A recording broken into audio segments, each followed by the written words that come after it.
वाक्यं मोक्षमूलं गुरुकृपा वक्रतुण्ड महाकाय सूर्यकोटि समप्रभा निर्विघ्नं कुरु मे देव सर्वकार्येषु सर्वदा। सर्वमङ्गलमाङ्गल्ये शिवे सर्वार्थसाधिके शरण्ये त्र्यम्बके गौरी नारायणी नमोस्तुते। कृष्णाय वासुदेवाय हरे परमात्मने प्रणतक्लेशनाशाय गोविन्दाय नमो नमः। जन्म कर्म च मे दिव्यम् एवं यो वेत्ति तत्त्वः त्वत्तादेहं पुनर्जन्म मामेति सोऽर्जुन।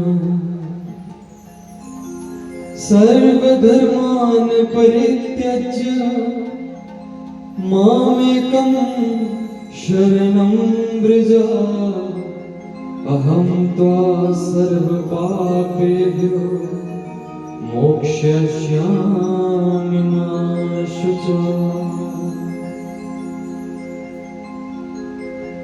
कृष्णाय वासुदेवाय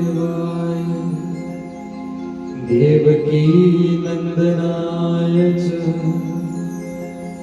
नंदगोपकुमाराय गोविन्दाय नमो नमः।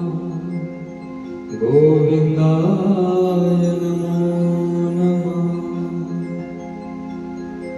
भगवान गणपति के चरणों में नमन करते हुए अपने अपने गुरु के चरणों का ध्यान करते हुए मां भगवती जिसकी शक्ति से ये संपूर्ण संसार चल रहा है, ये कथा का आयोजन हो पाया है, उस देवी मां के चरणों में शत शत नमन। परमात्मा श्री कृष्ण के चरणों में शत शत नमन। पूज्य व्यास, वेद व्यास, शुकदेव आदि ऋषियों के चरणों में नमन। विराजमान मुख्य उपचारी संगत के चरणों में शत शत नमन। मां भगवती की कृपा से हम सब एकत्रित हुए हैं। हे प्रभु, आइए और अपना स्थान ग्रहण कीजिए। संग में राधा रानी के चरणों में शत शत नमन। तो बड़े प्रेम से हम प्रभु को पुकारेंगे कि प्रभु आओ, इस कथा में अपना आसन लगाओ और इस कथा को निर्विघ्नता पूर्वक आज तृतीय दिवस की कथा को संपूर्ण बनाओ। बोलिए बांके बिहारी लाल की, राधा रमन सरकार की जय।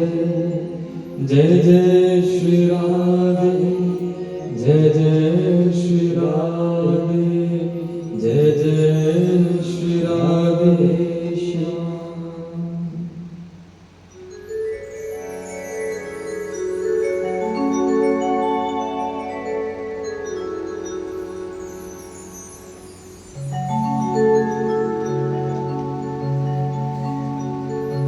आइए प्रभु को पुकारें बड़े प्रेम से, श्रद्धा से।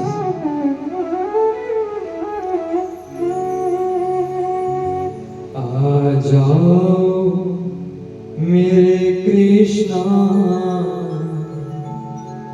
एक बार तो आ जाओ। आ जाओ मेरे कृष्णा, एक बार तो आ जाओ। आ जाओ मेरे कृष्णा, एक बार तो आ जाओ। आ जाओ मेरे कृष्णा, एक बार तो आ जाओ। आ जाओ मेरे कृष्णा, एक बार तो आ जाओ। मैं कब से भटक रहा, प्रभु राह दिखा जाओ। मैं कब से भटक रहा, प्रभु राह दिखा जाओ। आ जाओ मेरे कृष्णा, एक बार तो आ जाओ। आ जाओ मेरे कृष्णा, एक बार तो आ जाओ। तालियों से पुकारें प्रभु।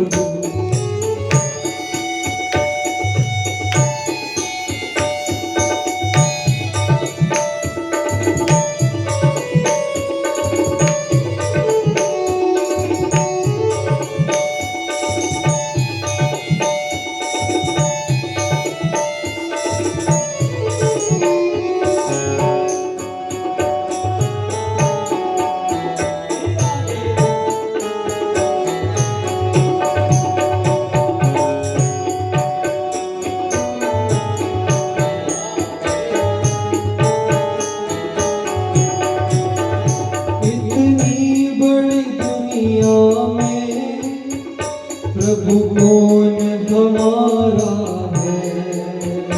इतनी बड़ी दुनिया में प्रभु कौन हमारा है। विस्तार है माया का, सब झूठा पसारा है। विस्तार है माया का, सब झूठा पसारा है। प्रभु, ये दुनिया देखने में बहुत बड़ी है, लेकिन यदि वास्तव में देखा जाए तो अपना इसमें कोई एक भी नहीं है। क्योंकि अपना तो वो है जो हर वक्त साथ रहे, हर पल साथ निभाए।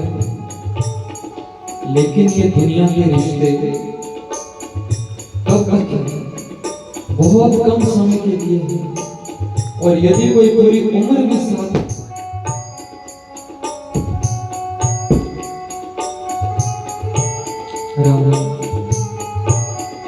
यदि कोई पूरी उम्र भी साथ निभाए तो ज्यादा से ज्यादा शमशान घाट तक का साथ है। उससे आगे का सफर हमें अकेले तय करना है।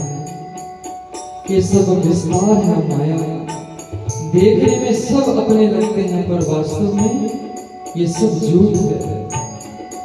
इसलिए प्रभु मुझे ऐसा ज्ञान दे कि मैं इस सत्य को समझ सकूं। प्रभु ज्ञान चक्षु देकर मुझे राह दिखा जाओ। प्रभु ज्ञान चक्षु देकर मुझे राह दिखा जाओ। आ जाओ मेरे कृष्णा, एक बार तो आ जाओ।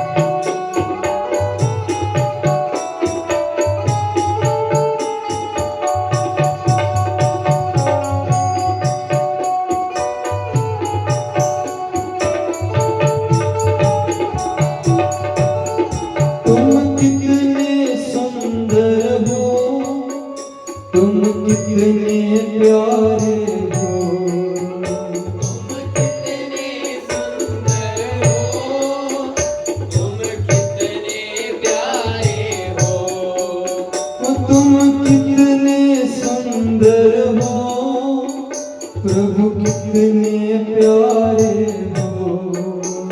तुम कितने सुंदर हो, प्रभु कितने प्यारे हो। प्रभु मानो ना मानो, तुम प्राण हमारे हो। प्रभु मानो ना मानो, तुम प्यार हमारे हो। और मेरे प्यासे नैनों की, मेरे प्यासे नैनों की, प्रभु प्यास बुझा जाओ। मेरे प्यासे नैनों की, प्रभु प्यास मिटा जाओ। आ जाओ मेरे कृष्णा, एक बार तो आ जाओ। आओ मेरे कृष्णा, एक बार तो आ जाओ। एक बार तो आ जाओ, एक बार तो आ जाओ। एक बार तो आ जाओ, एक बार तो आ जाओ।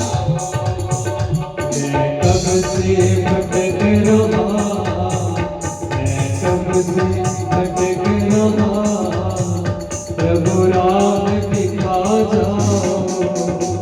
मैं कब से भटक रहा, प्रभु राह दिखा जाओ। गोविंद चले आओ, गोपाल चले आओ, ओ गोविंद चले आओ। गोपाल चले आओ, ओ गोविंद चले आओ, गोपाल चले आओ। गोपाल चले आओ, गोपाल चले आओ। मैं कब से भटक रहा, प्रभु राह दिखा जाओ। हम सब वास्तव में भटके हुए हैं, भटके हैं, इसीलिए प्रभु को तरस आ गया है। वो तरस आया है तो उसने हमें अपनी कथा में बुलाया है। प्रभु को भक्तों ये समझ लेना, ये संसार में हम रहते हैं तो ये मत सोचना कि यहाँ सिर्फ सुख ही सुख मिलेगा। प्रभु पता क्या कहते हैं, यदि तुम्हें सुखी ही रहना होता तो तुम कभी संसार में ना आते। क्योंकि संसार क्या है, गीता कहती है दुखाल्य अशाश्वतम, दुख आल्य कि दुखों का घर है, दुख आएंगे। प्रभु कहते हैं यदि तुम्हें सुखी ही रहना होता तो तुम्हें कभी संसार में ना भेजता, और यदि तुझे मैंने दुखी ही देखना होता तो कभी अपनी कथा में ना बुलाता। प्रभु बड़े दयावान हैं, वो चाहते हैं कि हम सब इस जन्म मरण के दुख से दूर हो जाएं, और हमें राह दिखाने के लिए वो समय समय पर ये कथाओं का आयोजन करवा रहे हैं ताकि हमें ज्ञान मिले। और सबसे भाग्यशाली वो लोग जो इस कथा को सुनते हैं। जानते हो, कथा करने वाला तरे या ना तरे, लेकिन कथा सुनने वाला जरूर तरता है। क्योंकि गुरबानी में एक पंक्ति आती है, पवित्र पवित्र पवित्र पुनीत, कि जो सुनता है उसे पुनीत कहा गया है, और जो कथा करता है उसे पवित्र कहा गया है। अब पुनीत का अर्थ क्या होता है, पवित्र पवित्र पवित्र, 3 बार कोई पवित्र हो तब कहीं बात जाके एक बार पुनीत बनता है। तो सुनने वाले को पुनीत कहा गया है। इसलिए हमें यह समझना है कि प्रभु हमारे पाप दूर करने के लिए कथा को लेकर के आए हैं।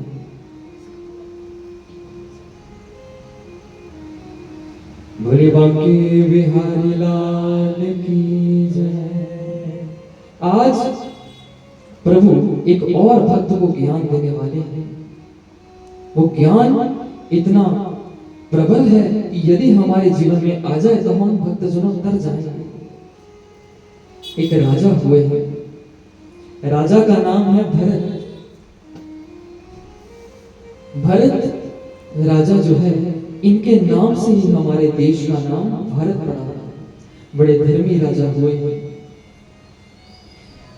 बड़ा पूजा पाठ करते हैं, लेकिन मन में आया कि इतनी उम्र मेरी हो गई, अब मुझे वन में जाना चाहिए। अब प्रभु की भक्ति मुझे गृहस्थ को छोड़ करके बाहर जाकर के करनी है, क्योंकि गृहस्थ में बड़ी बाधाएं हैं। अब निर्णय ले लिया कि मैं जंगल में जाऊंगा और जंगल में जाकर के प्रभु का चिंतन करूंगा, ध्यान करूंगा, भक्ति करूंगा। ना वहां पर मेरे बच्चे मुझे रोकने आएंगे, ना मेरी पत्नी मुझे परेशान करने आएगी। तो घर परिवार से मुक्त होकर के चल पड़ा वनों में। एक गंडकी नदी है, उस नदी के किनारे बैठा है, नाम जप रहा है। क्या हुआ? उतने में एक हिरनी जो गर्भवती है, वो जल पीने के लिए नदी के किनारे आई, और जैसे ही जल पीने लगी, पीछे शेर की आवाज आई। जब शेर की आवाज सुनी तो हिरनी ने क्या किया? छलांग लगा दी उस जल के अंदर, नदी के अंदर। और जैसे ही छलांग लगा करके नदी को पार करके दूसरे किनारे पे जाने लगी, तो बीच में ही उस नदी के बीच उसके बालक का जन्म हो गया। अब खुद तो पार कर गई नदी, लेकिन उसका बालक वहीं डूब गया। अब छोटा सा बालक है हिरनी का। अब ये वृतांत किसने देखा? राजा भरत, जो नदी के किनारे बैठकर नाम जप रहा है। तो देखा है एक हिरनी का बच्चा डूबता हुआ आ रहा है, तो झट से छलांग लगाई और उसको किनारे पे लगा लिया। अब यहां तक तो उसने ठीक किया, उसकी सेवा की, दूध पिलाया और बहुत दिन तक उसको पालने लगा, पोषने लगा, उसको बड़ा किया। लेकिन आप जानते हो, जब किसी को पाले तो उसके साथ मोह पड़ जाता है। ये संसार ही ऐसा है, इसके अंदर माया का पर्दा पड़ा है, मोह का पर्दा पड़ा है। अब उस हिरनी के बच्चे के साथ मोह पड़ गया। अब जैसे ही भक्ति करता है, भक्ति में बैठता है, तो हिरनी का बच्चा आकर के उसे चाटने लगता है। तो उसी वक्त माला साइड पे रखता है और उसे प्यार करने लगता है। दिन का सारा सारा समय उसका कहां चला जाता है? हिरनी को प्यार करने में, उसके बच्चे को प्यार करने में। जिस काम के लिए आया था वो काम अब भूल गया। भक्ति करने के लिए आया था, भक्ति तो पीछे रह गई। पहले 50 माला करता था तो 20 रह गई, 20 करता था तो 10 रह गई। धीरे धीरे नियम छूटने लगा उसका। तो यहाँ पर हमें कथा ज्ञान देती है कि जरा हम विचारें कि हम इस संसार में करने क्या आए हैं। आए थे हरि भजन को, ओटन लगे कपास। आए तो हम उसका नाम जपने थे, हरि का भजन करने आए थे, लेकिन यहाँ आकर के अपने काम काज में इतने व्यस्त हो गए कि जिस काम के लिए हम आए हैं उसका पता ही नहीं। इसलिए बार बार परमेश्वर संत महात्मा समझाते हैं, भई प्राप्त मानुख दिहरिया, गोविंद मिलन की एहो तेरी बरिया। यही तेरे पास अवसर है, उस गोविंद से मिल जा, उस प्रभु से प्रेम कर। और काज तेरे किते ना काम, मिल साध संगत भज केवल नाम। ये जन्म तुझे नाम जपने के लिए मिला है। क्या समझा रही है संत महात्मा आज?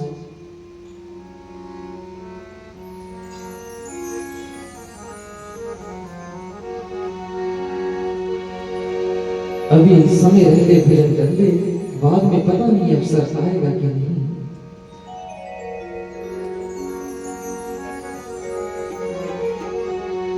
हो फिर न मिलेगा तीनों बंदे मनुष्य तन, फिर न मिलेगा, फिर न मिलेगा तीनों बंदे मनुष्य तन, फिर न मिलेगा।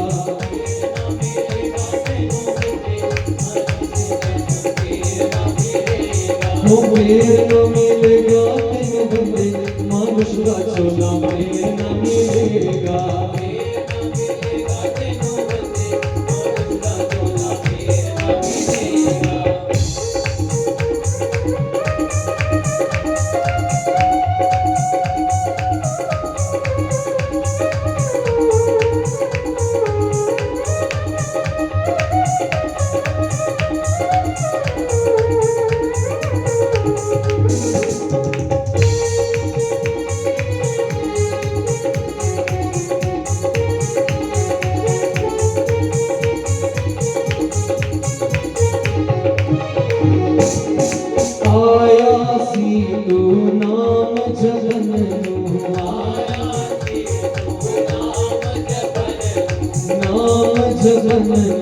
हरि सिमरन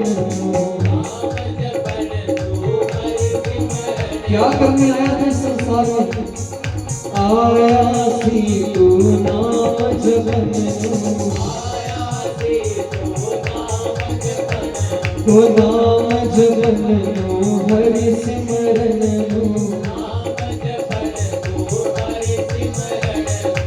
और तूने क्या किया? कर्म न किए कोई चंगे, मानुष का चोला फिर न मिलेगा।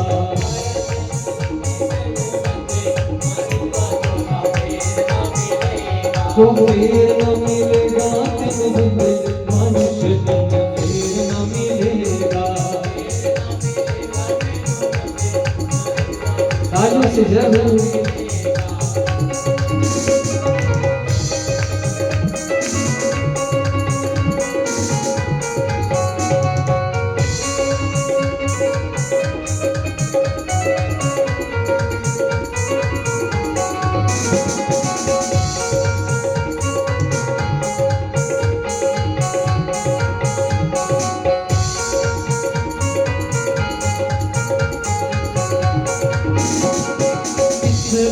रस्ते साफ न कीते, प्रभु ने कहा था कि तुम जन्म लेकर के संसार में जा रहे हो, उससे अपने जो पुराने कर्म है ना उसको साफ कर ले, नाम जप के। लेकिन हमने क्या किया? नाम जपा नहीं, पिछले रास्ते साफ नहीं किए और अगले भी हमने गंदे कर दिए। पिछले रास्ते साफ न कीते, वो पिछले रास्ते साफ न कीते, वो अगले कर ले गंदे मनुष्य तन, फिर न मिलेगा।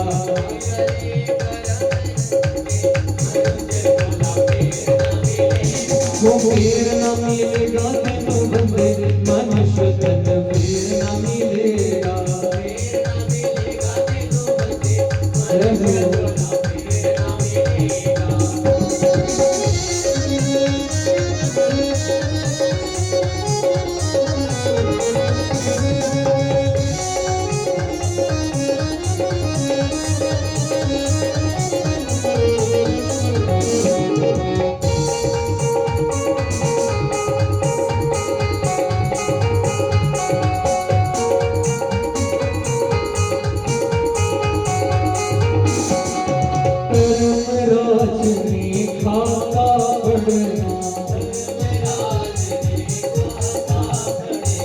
धर्मराज ने खाता पढ़ना,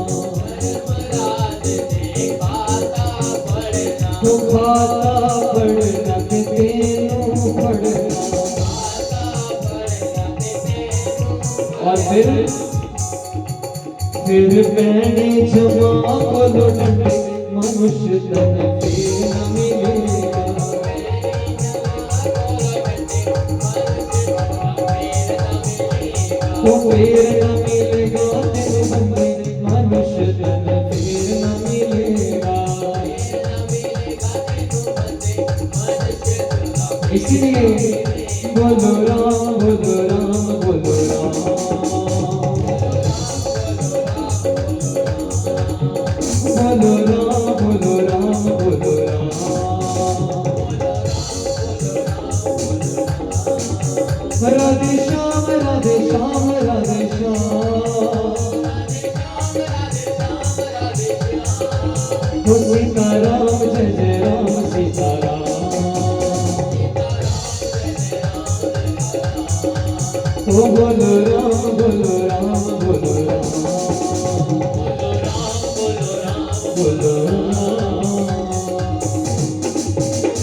निकालना तो हमारे हाथ में है। प्रभु ने ये जन्म देकर के तो भेज दिया, लेकिन इसका सदुपयोग करते हैं या दुरुपयोग ये हमारे ऊपर निर्भर करता है। तो भक्तजनों, ऐसे ही उसने अपना जन्म ये बर्बाद कर दिया, मोह पड़ गया उस हिरनी के बच्चे के साथ। और अब क्या किया, एक दिन ध्यान में बैठा था। जब ध्यान में बैठा है तो उतने समय में जो हिरनी का बच्चा था वो बाकी हिरनों के साथ टोले में शामिल होकर के चला गया जंगल। और जब समाधि खुली, जब ध्यान से बाहर आया तो क्या देखा कि हिरनी का बच्चा तो पास में है नहीं। बड़ा उतावला हो गया कि वो नन्हा सा बच्चा गया कहां। कभी कहीं ढूंढता है, कभी कहीं ढूंढता है और रोई जा रहा है। क्यों? क्योंकि मोह, ये मोह रुलाता है। इसलिए कहते हैं ना, संसार में हर किसी को हमने छोड़ करके जाना है, या तो हम छोड़ जाएंगे या वो हमें पहले छोड़ करके चला जाए। तो हमारे गुरुदेव बड़ी अच्छी बात समझाते थे कि तुम जो शक्ति की गांठ है वो बड़ी ढीली बांधो। एक रुमाल को जब गांठ लगा दे बहुत जोर से, तो उसको खोलने में बड़ी दिक्कत आती है ना, कभी कभी खुलता ही नहीं। इसलिए बड़ी ढीली सी गांठ लगाई हो तो खुल जाती है। प्रभु कहते हैं ये संसार के साथ जो प्रीत की गांठ है वो बड़ी ढीली सी बांध कभी भी खोलनी पड़ सकती है। भक्तजनों, हर किसी से प्रेम करो लेकिन मन न लगाओ। मन केवल उस हरि से लगाओ, उस परमात्मा से लगाओ। रहो जल में जैसे कमल रहता है पानी में। कमल को कभी कीचड़ नहीं छूता, कमल हमेशा निर्भीक रहता है। अब रोता है, मोह रुला रहा है, ममता रुला रही है। अब हुआ क्या? सोचा कि हिरनी के बच्चे को जरूर किसी हिंसक जीव ने खा लिया होगा, और जोर जोर से रो रहा है। दिनों दिन बीत गए, उसको ढूंढता रहता है। पता ही नहीं कि मैं किस काम के लिए निकला था घर से। जाप छूट गया, ध्यान छूट गया, भक्ति छूट गई। हर वक्त उस हिरनी के बच्चे के ध्यान में रहता है। अब एक दिन क्या हुआ, अंत समय आ गया। जाना तो हर किसी ने है इस संसार में। तो जब अंत समय आया तो किसका चिंतन कर रहा है? भगवान का नहीं, उस हिरनी के बच्चे को सोच सोच करके रो रहा है। उसी के ध्यान में उसके प्राण छूट गए। और आप जानते हो, अंत काल जो जिसका स्मरण करता है उसे वही अगला जन्म मिलता है। इतना सुंदर मनुष्य का जन्म मिला 84 लाख को पार करने के लिए, लेकिन उसने वो गवा लिया अवसर। अंत समय में जो नारायण सिमरे, ऐसी चिंता में जो मरे, बदित त्रिलोचन ते नरमुक्ता पीतंबर वाके हृदय में। और जो अंत समय नारायण का चिंतन करता है वो नारायण उस पीतंबर भगवान की गोद में जा बैठता है। अब अगला जन्म किसका हुआ? एक हिरण का हो गया उसका। लेकिन जो भक्ति है वो कभी व्यर्थ नहीं जाती। आपने इस जन्म में चाहे 10,000 बार नाम जपा है ना, तो जब अगला जन्म लोगे तो गिनती 10,001 से शुरू होगी। लेकिन संसार की जितनी मर्जी पढ़ाई कर लो, चाहे पीएचडी कर लो, जब अगला जन्म लोगे तो डॉक्टर थोड़ी लगा होगा नाम के आगे, दोबारा से वो नर्सरी से पढ़ाई पढ़नी पड़ेगी। तो सोचो, पढ़ाई तो करनी ही है, लेकिन जो पढ़ाई हमारे साथ जा रही है हम क्यों नहीं उसको करते? जो कभी व्यर्थ होनी नहीं, क्यों नहीं उसको करते? अब उस हिरण के पिछले जन्म के संस्कार है, भक्ति की है, व्यर्थ तो जाती नहीं। उसे अपना पिछला जन्म सब याद है कि मैंने कैसे भक्ति को छोड़ करके मोह में पड़ गया, और उस मोह के कारण मेरा जन्म आज एक हिरण का, एक मृग का है। अब क्योंकि जन्म लिया है तो मरण तो होगा ही। एक दिन जंगल में आग लगी और हिरन वहीं झुलस के मर गए, मुक्ति हो गई, अग्नि मुक्ति हुई है। और अगला जन्म उसको क्या मिला? एक ब्राह्मण के घर वो पैदा हो गए। वो ब्राह्मण कौन है? अंगीरा गोत्र के ब्राह्मण है। उसके घर वो पुत्र ने जन्म लिया है, बड़ा होनहार, बड़ा तेज है चेहरे पे। उसके पिता ने सोचा, क्योंकि खुद भी वो पंडित था उसका पिता, उसने उसकी कुंडली बनाई और देखा ये तो बड़ा होनहार बालक है, ये आने वाले समय में ये एक संत बनेगा महान। और बड़ा खुश। अब जैसे जैसे वो बड़ा हो गया, थोड़ा छोटा ही है अभी, 5 साल का ही हुआ होगा, पिता ने उसको मंत्र सिखाने शुरू किए। सबसे पहला मंत्र उसको गायत्री मंत्र सिखा रहे हैं। 6 महीने हो गए गायत्री मंत्र सिखाने के लिए, लेकिन वो बालक सीख ही नहीं रहा मंत्र। अब ऐसा कैसे हो सकता है? वो सब जानता है, पिछले जन्म के संस्कार है उसको, लेकिन वो बालक को इतना ज्ञान है, वो मन में ये सोचता है कि यदि आज पिता मुझे गायत्री मंत्र सिखा रहे हैं और मैंने इनको गायत्री मंत्र सीख करके सुना दिया, तो कल को ये और मंत्र सिखाएंगे मुझे, और मंत्र सिखाएंगे, तो फिर कल को मुझे बोलेंगे कि जा उसके घर में पूजा करके आ, जा उसके विवाह पढ़ के आ, धन अर्जित करके आ। फिर धन अर्जित करूंगा तो मेरा विवाह कर देंगे, और विवाह कर देंगे तो मैं फिर संसार में उलझ जाऊंगा। कितनी गहरी सोच। सब आता है, वेद शास्त्र सब पता है पहले से, लेकिन एक अक्षर नहीं मुंह से निकाल रहे। तो संत की पहचान ये, संत कभी अपनी तारीफ, अपना बखान नहीं करता। संत अपने आप को छिपा के रख लेता है, दुनिया को ऐसा बताता है कि मैं मूर्ख हूं, मुझे कुछ पता नहीं, लेकिन वास्तव में उससे ज्यादा ज्ञानवान कोई नहीं। सामने वाला व्यक्ति झूठ बोल रहा है, उसे सब पता है, लेकिन अगले को शर्मिंदा नहीं करता, मन ही मन हंसता रहता है। क्या करेगा? ये संत की संताई है। अपने आप को ऐसे प्रस्तुत करो कि जैसे हम बड़े छोटे हैं, बड़े अज्ञानी हैं, लेकिन अंतर में प्रीत नारायण से जुड़ी रहे, ज्ञानवान वो भक्त होता है। अब पिता ने तो सोचा कि मैंने तो इसकी कुंडली देखी थी, ये तो बड़ा होनहार निकलने वाला था, ये तो एक अक्षर भी मंत्र का मेरे को सुना नहीं पा रहा, ये कैसे हो गया? ये तो बड़ा जड़ बालक निकला। उसी समय इसका नाम क्या रख दिया? जड़ भरत। उस बच्चे का नाम क्या पड़ गया? जड़ भरत। लेकिन अब पालना तो पड़ेगा। अब उसका एक बड़ा भाई भी है। धीरे धीरे समय बीता तो उसके माता पिता की मृत्यु हो गई। माता पिता की जब मृत्यु हो गई तो उसका भाई उसका पालन पोषण करने लगा। भाई उसको अन्न देता, सब प्रकार के वस्त्र, जो कुछ भी उसको चाहिए उसका भाई उसकी आवश्यकताएं पूरी करता है। अब उसके भाई के मन में आ गया, क्योंकि जब भाई की शादी हुई तो उसकी पत्नी ने कहा, ये जो तुम्हारा छोटा भाई है, ना कोई काम करता है, ना काज करता है, बस फ्री का हमसे खाना खाता है, भक्ति करता रहता है, नाम जपता रहता है, ध्यान में बैठा रहता है, काम तो ये कोई करता नहीं, इससे काम करवाओ, इसको बोलो धन अर्जित करे तब खाना मिलेगा।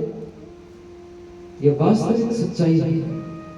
जब तक किसी के काम आओगे तब तक ही आपको वहां से मान मिलेगा, अन्यथा मान अपमान में बदलने में समय नहीं लगता। ये जब हम किसी काम के नहीं रहते तो फिर दुनिया सत्कार भी नहीं करती। तो समझ लेना, ये आपका जो सम्मान किया जा रहा है ये आपका नहीं हो रहा, ये आपसे मिलने वाले फायदे का सम्मान हो रहा है। जब उसकी पत्नी ने ये समझाया तो भाई की बुद्धि बदल गई। तो कहा, जड़ भरत, अब कल से तू मेरे साथ काम पे चले जा। अगले दिन उसको खेतों में लेकर के चला गया कि जड़ भरत, अब ये खेतों में हमने बीज बोने हैं तो जल्दी से इसको खोद ताकि हम बीज बो दें। अब बड़ा हो गया है, उसने सोचा समझदार होगा तो चला गया। बड़ा भाई तो ये कह करके चला गया, तो जब कह करके वापिस आया तो क्या देखा, उस जड़ भरत ने एक जगह पे खड्डा खोद दिया, कितना बड़ा बड़ा, एक ही जगह को खोदी जा रहा है, खोदी जा रहा है, खोदी जा रहा है। मन में सोचा जड़ भरत ने, आज मैं अगर इसको ये काम करके दे दूंगा, कल को मुझसे और काम करवा रहे, मैं तो इसी काम के योग्य रह जाऊंगा, मैं भक्ति कब करूंगा। देखिए उस बालक की बुद्धि बचपन से कैसी थी। तो उसने क्या किया, एक ही जगह पे गड्ढा खोद दिया कि लो बीज बोलो। तो उसके भाई ने सिर पे हाथ मारा, ये क्या था, मैंने तो तुम्हें कहा था कि बीज बोने के लिए छोटे छोटे गड्ढियां खोदो ताकि उसके अंदर हम बीज बो दें, तुम्हें इतनी भी अकल नहीं है, दुत्कार दिया, चल कोई और काम सिखाता हूं तुझे। दूसरे खेत में ले गया कि चलो अब तुम कुछ करोगे नहीं, यहाँ पर बैठ जाओ और बैठ करके सिर्फ ये देखो कि पंछी इस खेतों को बर्बाद ना करे, बस देखते रहो। अब भाई चला गया। जब जड़ भरत ने देखा कि पंछी आ रहे हैं, बड़े सुंदर लग रहे हैं, बड़े प्यारे लग रहे हैं, तो सोचता है प्रभु तेरी सृष्टि तो कितनी सुंदर है, कि तूने कितने सुंदर पंछी बनाए हैं, कितने सुंदर जीव बनाए हैं, तेरी रचना कितनी अद्भुत है। ये बेचारी चिड़िया कहां पर खेत बोएंगी, कहां पर बीज लगाएंगी, कहां फसलें उगाएंगी, इनको बेचारियों को खाना कौन खिलाएगा। खाओ चिड़िया, ये खेत आपके लिए है। जो भक्त होता है ना, वो सबका कल्याण मांगता है, सब। अब चिड़ियों ने खाना शुरू कर दिया, कितना खेत तो बर्बाद कर दिया। क्या कहता है, राम की चिड़िया राम के खेत, खा लो चिड़ियों भर भर पेट। मैं कौन होता हूँ रोकने वाला, अरे अन्न दाना सब वो देने वाला है, मैं कौन होता हूँ तुम्हें रोकने वाला, खाओ। और जब शाम को भाई आया तो इतना क्रोधित हुआ, तुझसे ये काम भी नहीं हुआ। अब पता तो सब है, ज्ञानवान तो बड़ा है, लेकिन मन में वही विचार चल रहे हैं, इसको काम नहीं करके देना, क्योंकि अगर इसे पता चल गया कि मैं बड़ा समझदार हूं, ये सारे काम मेरे से करवाएगा और मेरी भक्ति पीछे रह जाएगी। तो उस समय उसने क्या किया, भाई ने कहा तुझे मैंने कहा था कि तू पंछियों को देख वो खेत ना बर्बाद कर दे। तो जड़ भरत कहने लगा कि भ्राताश्री मैं वही तो कर रहा हूं जो आपने कहा, आपने कहा था पंछियों को देख, मैं कब से देख ही तो रहा हूं।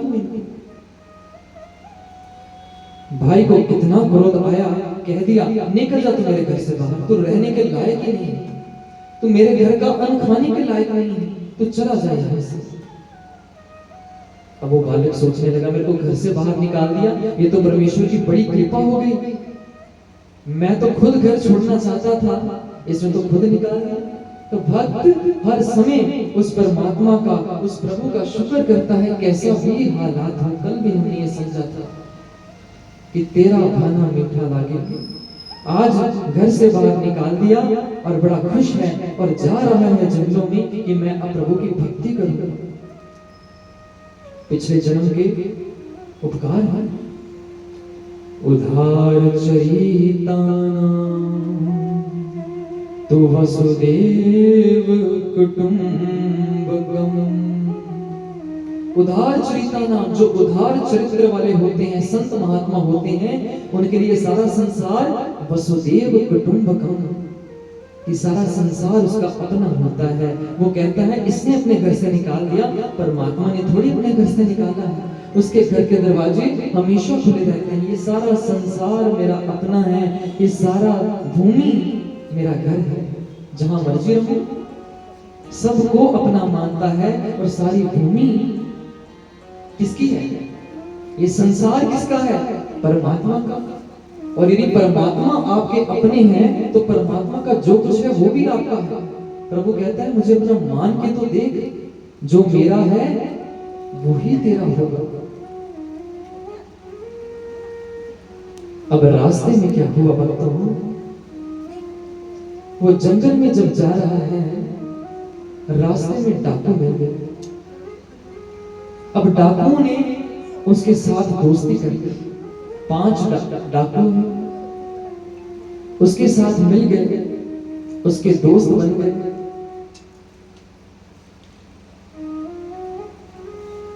और अब लेकर के उसको कहां चले गए? अपने डाकुओं के सरदार के पास। उसका जो सरदार था ना, वो माता काली की आराधना कर रहा था, सिद्धि कर रहा था, भद्रकाली।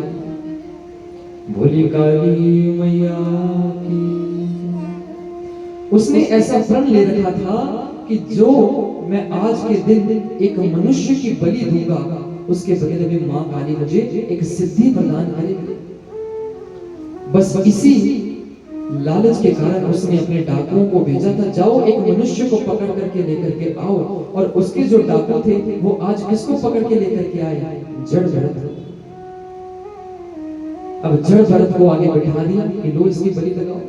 वो भक्त है, उसने देखा आगे माता काली की मूर्ति है विशाल, और मुझे बिठा दिया।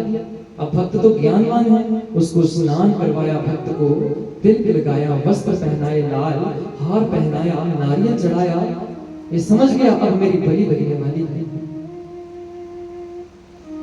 आंखें बंद की कि हे प्रभु, तू ही तो राम है कृपा स्वरूप में, तू ही प्रेम स्वरूप में कृष्ण है, तू ही शांति स्वरूप में शिव है, और तू ही ममता स्वरूप में माता भगवती है। तुझ में और मां भगवती में कोई अंतर तो नहीं है। इसलिए यदि तेरी यही इच्छा है कि मेरी बलि स्वीकार हो तो आज होने दे।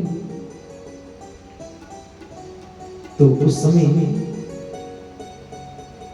ध्यान में बैठ गए।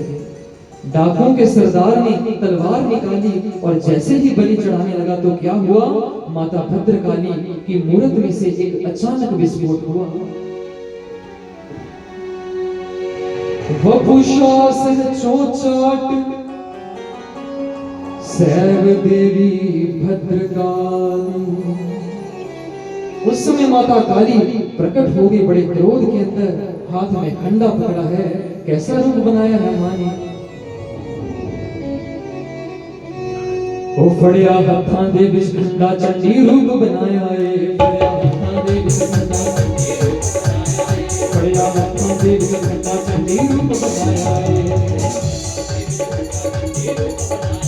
करना दुष्टा का सफाया मां ने खंडा बसाया है। ये दुर्गाई मां काली, ये दुर्गाई मां काली, इदा वार न जाए खाली, इदा वार न जाए खाली, जेड़ा अगे आया है। बड़िया हत्थां दे विच खंडा चंडी रूप बनाया है। ओ बड़िया हत्थां दे विच खंडा चंडी रूप बनाया है।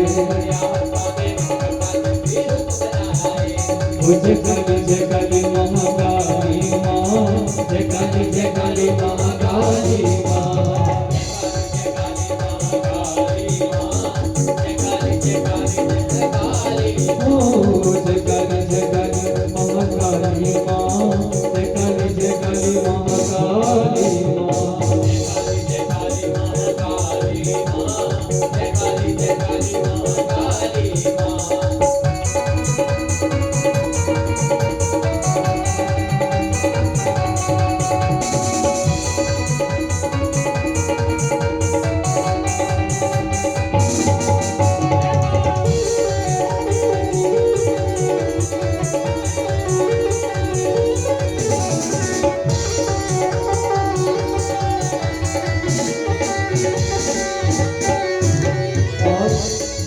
माता काली प्रकट हुई तो जड़ भरत ने मां के दर्शन की तो क्या कहने लगा?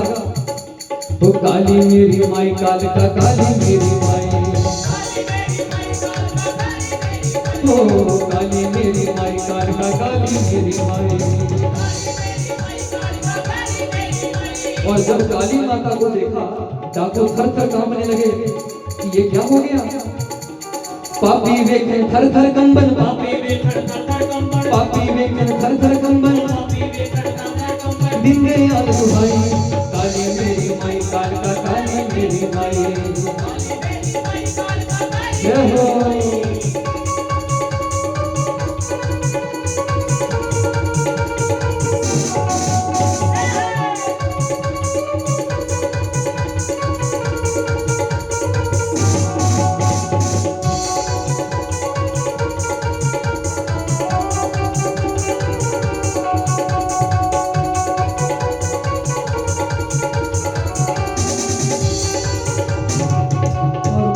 देख करके क्या दर्शन किया माँ के, क्योंकि भक्तों के लिए माँ क्रोधित नहीं होती, भक्तों को माँ सदा प्रसन्नचित दिखाई देती है।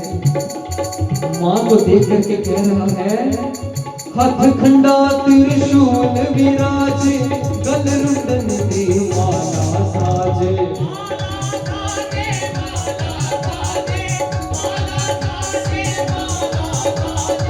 हाथ खंडा त्रिशूल विराजे, गल मुंडन दे माला साजे।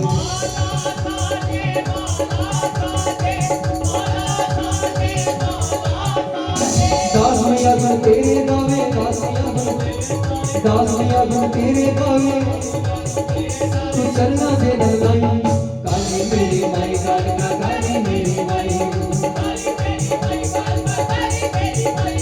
जय काली कलकत्ते वाली जय काली, जय काली कलकत्ते वाली जय काली।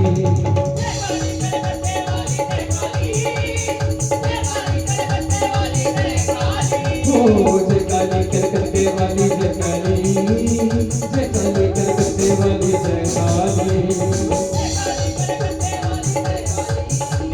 जय काली कलकत्ते वाली जय काली। माँ जब प्रकट हुई तो सबने जयकार लगाया, जयकारा माँ काली भद्रकाली दा बोल। सभी हाथ उठा करके जयकारा माँ भद्रकाली दा। और जब माँ के दर्शन किए भक्त तो निहाल हो गए। उसी खंडा के साथ माँ ने उस डाकू के सरदार का शीश काटा कि तू मेरे भक्त की बलि देने वाला था। मैंने कब अपनी बलि मांगी? ये जो तुम मुझे बलियां देकर के प्रसन्न करते हो, मैं इनसे प्रसन्न नहीं होती। बलि देनी है तो अपने अहंकार की बलि दो, अपने अवगुणों की बलि दो मेरे आगे। अरे जो नाम जपता है, जो ध्यान करता है, प्रभु का प्यारा है, वो मेरा भी प्यारा है। शास्त्र कहते हैं जो हरि का प्यारा सो सबना का प्यारा। ये मत सोचना हम राम की भक्ति करते हैं, कृष्ण की भक्ति करते हैं तो माँ हम पर प्रसन्न नहीं होती। ऐसा कभी नहीं हो सकता कि हम माँ की भक्ति करें और राम जी प्रसन्न हो, ऐसा हो नहीं सकता। भक्तों, आप 5 मटके रख दो जल भर करके, और जब ऊपर से सूरज निकलता है तो 5 मटकों में 5 अलग अलग सूर्य दिखाई देते हैं, क्योंकि परछाई पड़ती है ना। तो जब ऊपर देखो सूरज तो एक है, तो क्या 5 सूरज हुए? नहीं। ये भक्तों, ये लीलाएं हैं परमेश्वर, उसके रूप बड़े अलग अलग हैं, लेकिन वो परमात्मा, वो वात्सल्य स्वरूप एक ही है। तो माँ ने उस जड़ भक्त को अपने गले से लगाया, तू तो मेरा बड़ा प्रिय है, तू हरि की भक्ति करता है। ये भागवत हमें समझाती है ये कथा कि भक्ति जिसकी भी करो अटूट करो, और कभी मन में ये भ्रम मत लाने दो कि कोई अन्य देवता हमसे रुष्ट हो सकता है। ऐसा कभी नहीं होगा, कभी नहीं। माँ ने गले से लगाया उस भक्त को, जाओ अपनी संसार की यात्रा करो, खुद भी नाम से जुड़ो और लोगों को भी धर्म का प्रचार करो। मैं आशीर्वाद देती हूँ कि तुम आने वाले समय में एक महान संत बनोगे। जा पर कृपा राम की होए, ता पर कृपा करे सबको। जिस पर कृपा उस हरि की, उस परमात्मा की हो जाती है, सब देवी देवता उस पर कृपा कर देते हैं। अब जब जाता है रास्ते में तो क्या हुआ, जाते जाते आगे से एक राजा आ रहा है, क्योंकि उसे पता नहीं वो किस देश में चला गया। वहां को जो राजा है, सिंधु सोवीर देश के राजा रहुगन, वो रहुगन एक पालकी में बैठ करके जा रहा है। उस पालकी को 4 कहारों ने उठाया हुआ है, बीच में राजा बैठा हुआ है और जा रहे हैं आगे। जाते जाते क्या हुआ, एक कहार बीमार पड़ गया, बेहोश हो गया, तो पालकी नीचे रख दी। अब राजा कहने लगा, मैं तो जा रहा था किसी संत के दर्शन करने, उनसे ज्ञान प्राप्त करने, ये क्या विघ्न पड़ गया। हमारा एक कहार बीमार पड़ गया, इसको यहीं पड़े रहने दो, जाओ जाकर के कोई और कहार ढूंढो। तो कहार कहने लगे, प्रभु और कहार कहां से लेकर के आए यहाँ जंगल में? तो आगे से देखा वो जड़ बरता रहा था, तो पकड़ करके लिया इसको यहाँ, कि देखने में तो ऐसे दिखता है। तो जब पकड़ के लाए तो कहा, चल राजा की पालकी उठा। उसने सोचा प्रभु ने ये सेवा दी है, उसने भी ऐसे किया, राजा की पालकी उठाई एक तरफ से और चल पड़े। और जब चले तो क्या हुआ कि जो जड़ जड़ है ना, इसको पिछले जन्म के बड़े अच्छे संस्कार हैं। संस्कार क्या है? क्योंकि भक्ति बड़ी की है, उसको ठोकर लगी है कि मेरे पहले 2 जन्म व्यर्थ हो चुके हैं। अब मैं इतना सावधान हो जाऊंगा कि जीवन में कभी कोई पाप नहीं करूंगा। पिछले सारे जन्म उसको याद है, भक्ति का प्रताप। जो भक्त होते हैं ना भक्तों, उसको अपने तो सारे जन्म याद होते हैं, वो दूसरों के भी जन्म देख लेता है। उसे पता है ये व्यक्ति आज इस जन्म में मेरे भाई बन के आया है, बहन बन के आई है, माता बन करके आया है, पिता बन करके आया है, पुत्र बन करके आया है। इसका पिछले जन्म से मेरे साथ क्या लेना देना है? अब यहाँ पर उस भक्त ने सोचा, ये जो राजा है ना, इसका पिछले जन्म से मेरे साथ कोई संबंध है। अब क्या संबंध है? ये राजा कौन है भक्तों? इसने पहचान लिया, ये राजा पिछले जन्म में जो हिरण का बच्चा था ना, ये वही है। इसलिए कोई बात नहीं, चलने लगे। अब हिरण के बच्चे के पुण्य देखो, एक संत की संगत पाई और उसको राजपाट मिल गया, राजा बन गया। संत की संगत बड़ी दुर्लभ है। अब इतना सावधान रहता है कि मेरे पैरों के नीचे से कोई चींटी भी ना मर जाए, कोई कीड़ा भी ना आ जाए। तो देखता नीचे है, चलता आगे। तो अब जब पालकी उठा करके जा रहा है तो नीचे देखता है, कोई चींटी आती है तो उछलता है। अब जब उछलता है तो सोचो जो पालकी पे बैठा है उसका क्या हाल होता होगा। उसका सिर ऊपर टक्कर लगती है उसको। राजा कहते हैं, कैसे चलते हो आप लोग, चलना नहीं आता क्या? तो कहार कहने लगे, राजन हम तो ठीक चल रहे हैं, लेकिन ये जो नया वाला आया है ना, इसे चलना नहीं आता, पता नहीं क्या मूर्ख है। फिर थोड़ी देर आगे गए, फिर आगे एक चींटी आई। अब चींटी को देखा तो जोर से छलांग लगाई, चींटी को पार करके आ गया। तो राजा को इतनी जोर से लगी, राजा ने कहा, ये अभी रोको यहाँ पर। राजा के बाहर निकले, बताओ कौन यहाँ आया है जिसे चलना ही नहीं आता? तो जड़ भरत हाथ जोड़ के खड़ा हो, डांटने लगा, अरे मूर्ख, तुझे इतना नहीं पता कि राजा की सवारी लेकर के जा रहे हो तो कोई तुम्हें इतने से भी शिष्टाचार भी नहीं कि कैसे चलना चाहिए?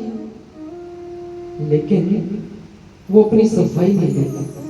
सच्चा आदमी कभी अपनी सफाई नहीं देता, सफाई हमेशा झूठा देता है। चुप कर गया, क्षमा कर दो राजा, क्षमा कर दो। राजा ने सोचा बड़ा झुक गया, आगे से कुछ कहा नहीं।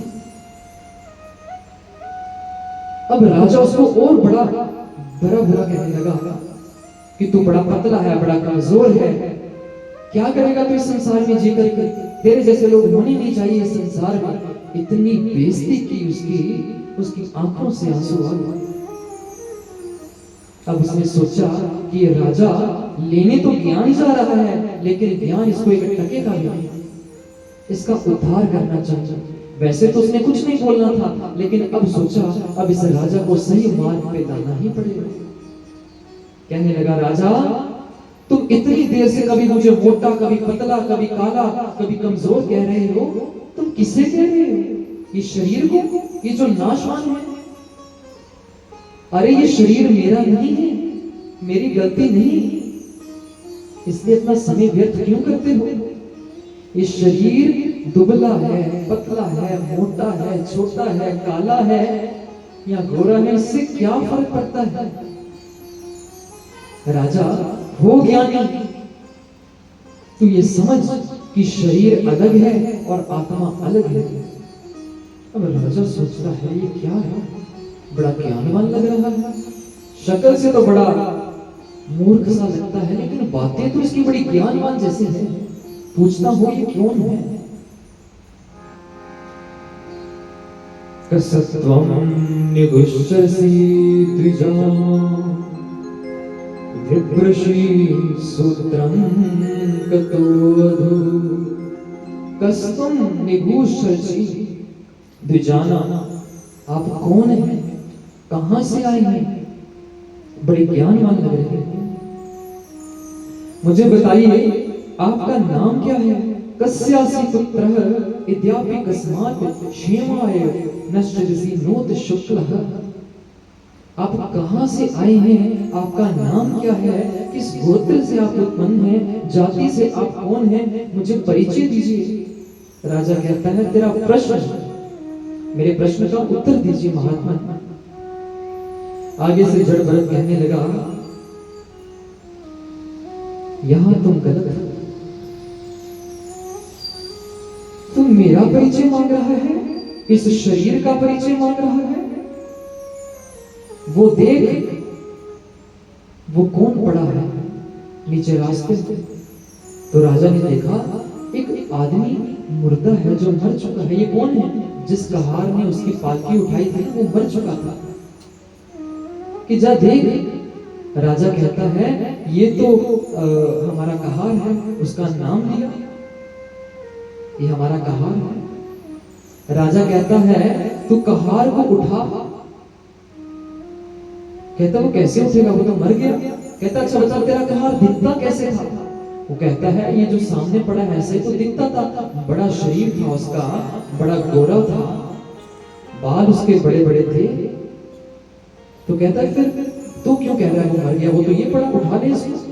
कहता अरे ये नहीं मरा, उसके बीच जो आत्मा है ना वो मर गई। कहता यहाँ तो गलत है, वो आत्मा तो कभी मरी नहीं। कहते जो आत्मा है ना वही मेरा कहार था। राजा ने कहा, कहता अगर वो तेरा कहार था तो बुला ले अपनी आत्मा को, उसकी आत्मा को बुला।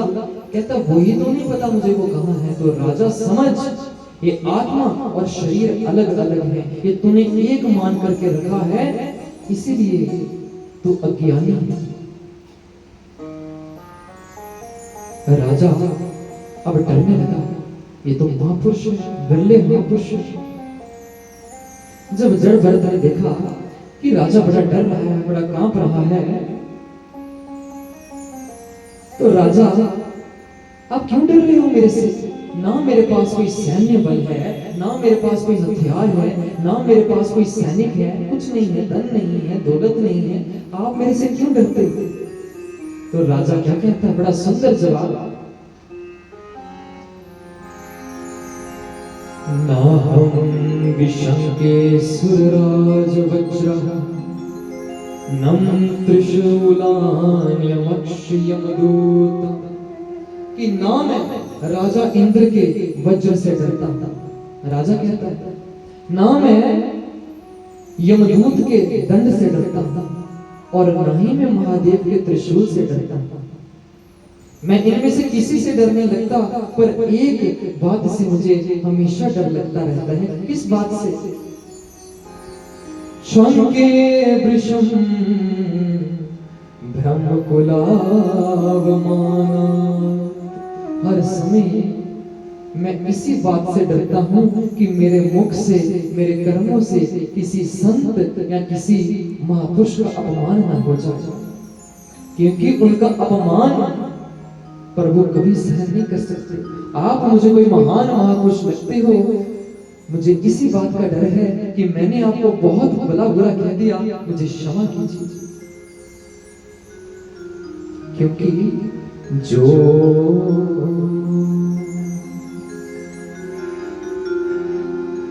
जो अपराध भक्त कर ही राम रोष पावक सुजरे। कि जो भक्त पर अपराध करता है, भक्त को सताता है, उस पर प्रभु कभी प्रसन्न नहीं होते। जो अपराध भक्त पर करही राम रोष पावक सुजरे, उसको भगवान की अग्नि का, क्रोध अग्नि का सामना करना पड़ता है, जो भगवान के भक्त को परेशान करता है।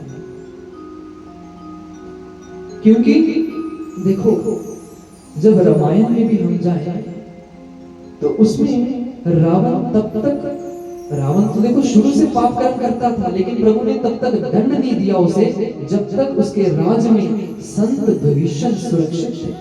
जब तक उनका सत्कार आदर था तब तक उसे दंड नहीं दिया। जिस दिन विभीषण को अपने राज से दुष्कासित कर दिया, निकाल दिया, तो उस दिन से रावण तो क्या, वहां सभी की आयुहीन होने लगी। उसके बाद प्रभु ने दंड दिया। तो संत का सत्कार जो करते हैं प्रभु उसका बाल ना बांका कर सकते हैं। तो बड़ी सुंदर पंक्तियां जो है रामायण में,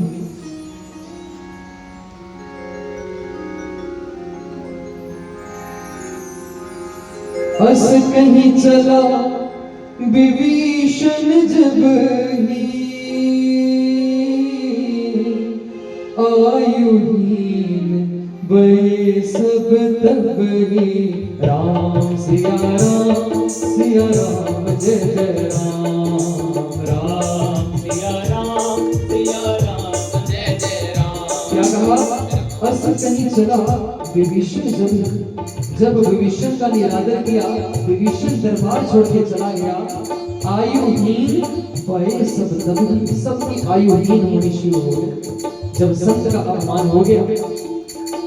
साधु अवज्ञा तुरंत भवानी, कर कल्याण अखिल के हानि। राम सिया राम जय जय राम, राम सिया राम जय जय राम। भगवान शंकर माता पार्वती को समझा रहे हैं, हे भवानी, साधु अवज्ञा तुरंत भवानी, कि जो भी साधु की अवज्ञा करता है, अपमान करता है, कर कल्याण अखिल के हानि, उसके कल्याण की हानि होती है, उसका कभी कल्याण नहीं हो सकता। तो बड़ी सुंदर ये पंक्ति। तो जड़ भरे मुझे इसी बात का डर लगता रहता है कि कभी मेरे मुख से किसी संत की निंदा ना हो जाए, कि संत का निंदक महाहत्यारा, संत का निंदक परमेश्वर मार। आप मुझे कोई महापुरुष लगते हैं, इसलिए मुझे क्षमा कीजिए। तो जड़ भरत ने उसको क्या कहा कि मैं कौन होता हूं तुम्हें क्षमा करने वाला, मांगो तुम क्या मांगते हो। तो उस समय राजा रघुगण ने कहा, प्रभु मेरे पर एक उपकार कीजिए, जैसे आपका ये जीवन इतना दिव्य है, इतना ज्ञानवान है, मेरा भी जीवन ऐसे ज्ञानवान बना दो। ये कैसे हो सकता है? तो उस समय राहुगण ने एक बड़ी सुंदर पंक्ति बताई, राहुगणेन तपसा न याति, नाचे आयाम नृपणाद गुहादा, ना छंदसा नैव जलाग्नि सूर्य, बिनार महात पादर जो विषेक। कि तू चाहे जंगलों में चला जा, ये कौन कह रहा है? जड़ जड़। कि तू चाहे जंगलों में जाके तपस्या, दिन रात तू चाहे नाम जप करता रहे, बड़े बड़े यज्ञ करवा ले, दान पुण्य कर ले, तीर्थों पे स्नान कर ले, तेरे जीवन में दिव्यता तब तक नहीं आ सकती जब तक संतों के चरणों की धूल न तुझे मिले।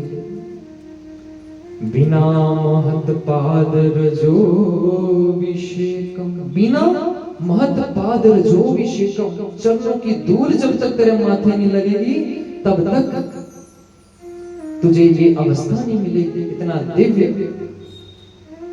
जीवन नहीं मिल सकता। इसलिए संतों के चरणों की धूल की मांग कर। तो राजा ने कहा, संत कहीं ढूंढने जाने हैं क्या, जब स्वयं मेरे द्वार पे संत चल के आए हैं।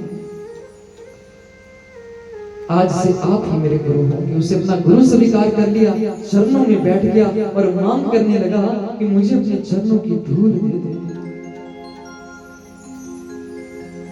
क्या कहता है? सतगुरु तेरे चरणों की,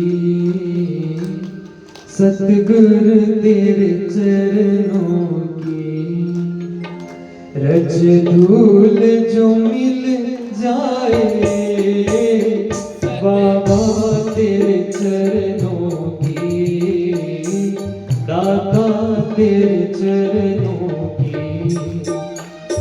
रजधूल जो मिल जाए दाता तेरे चरणों की, बाबा तेरे चरणों की रजधूल जो मिल जाए सतगुरु तेरे चरणों की।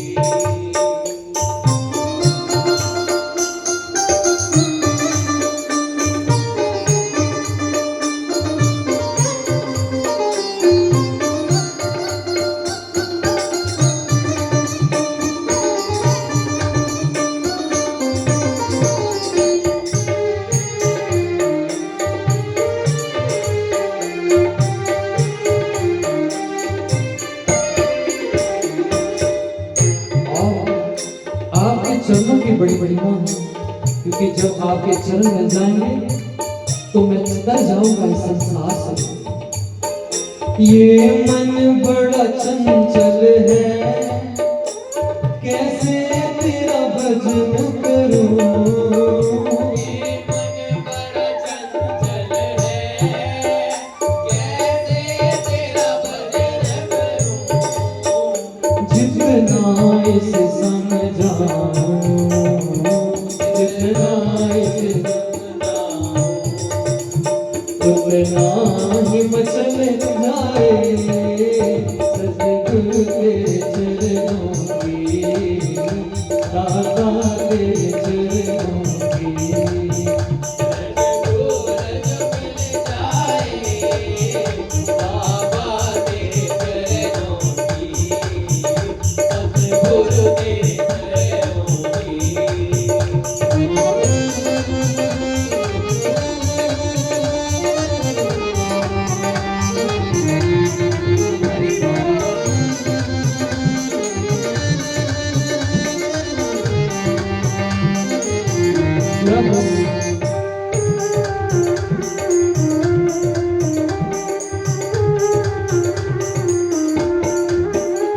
नजरों से गिराना ना, चाहे जितनी सजा देना।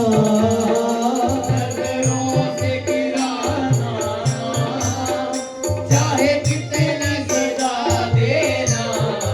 हे महापुरुषों, मैंने बड़े कटु वचन आपको बोल दिए अनजाने में। मुझे अपनी नजरों से मत गिराना, मुझे क्षमा करना। क्यों? नजरों से जो गिर जाए, नजरों से जो गिर जाए मुश्किल है संभल पाए सतगुरु तेरे चरणों की, बाबा तेरे चरणों की। रजधूल जो मिल जाए बाबा तेरे चरणों की।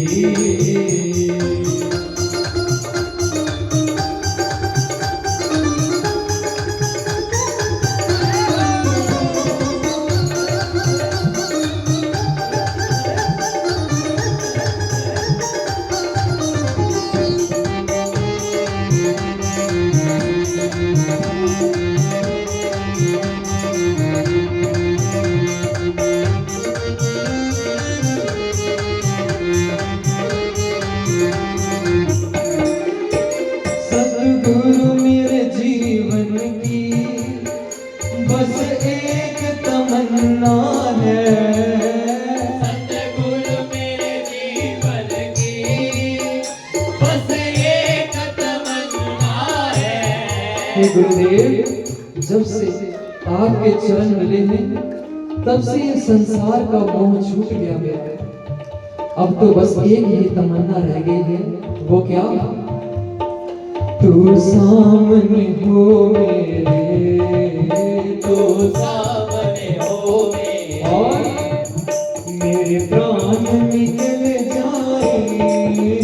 तू सामने हो मेरे, सामने हो मेरे, मेरे प्राण निकल जाए।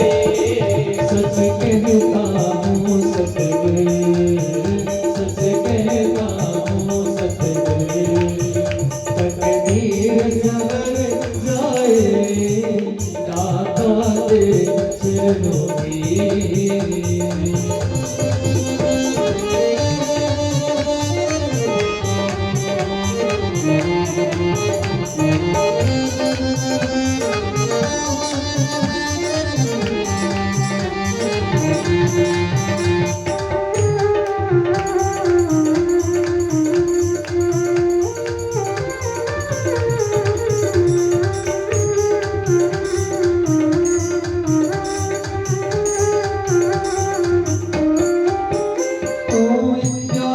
सागर है एक बूंद के प्यासे हम, तू प्यार का सागर है एक बूंद के प्यासे हम। क्योंकि मैं जानता हूँ कि जो संत महात्मा होते हैं वो प्रेम से भरे होते हैं, दया से भरे होते हैं, प्रेम का सागर होते हैं। हे गुरुदेव, मैं आपके उस प्रेम की एक बूंद को तरसता हूँ। एक बूंद जो मिल जाए, एक बूंद जो मिल जाए, जीवन ये सवर जाए। दाता तेरे चरणों की बाबा तेरे चरणों की रज धूल जो मिल जाए, दाता तेरे चरणों की, दाता तेरे चरणों की रज धूल जो मिल जाए, बाबा तेरे चरणों की बाबा तेरे चरणों की।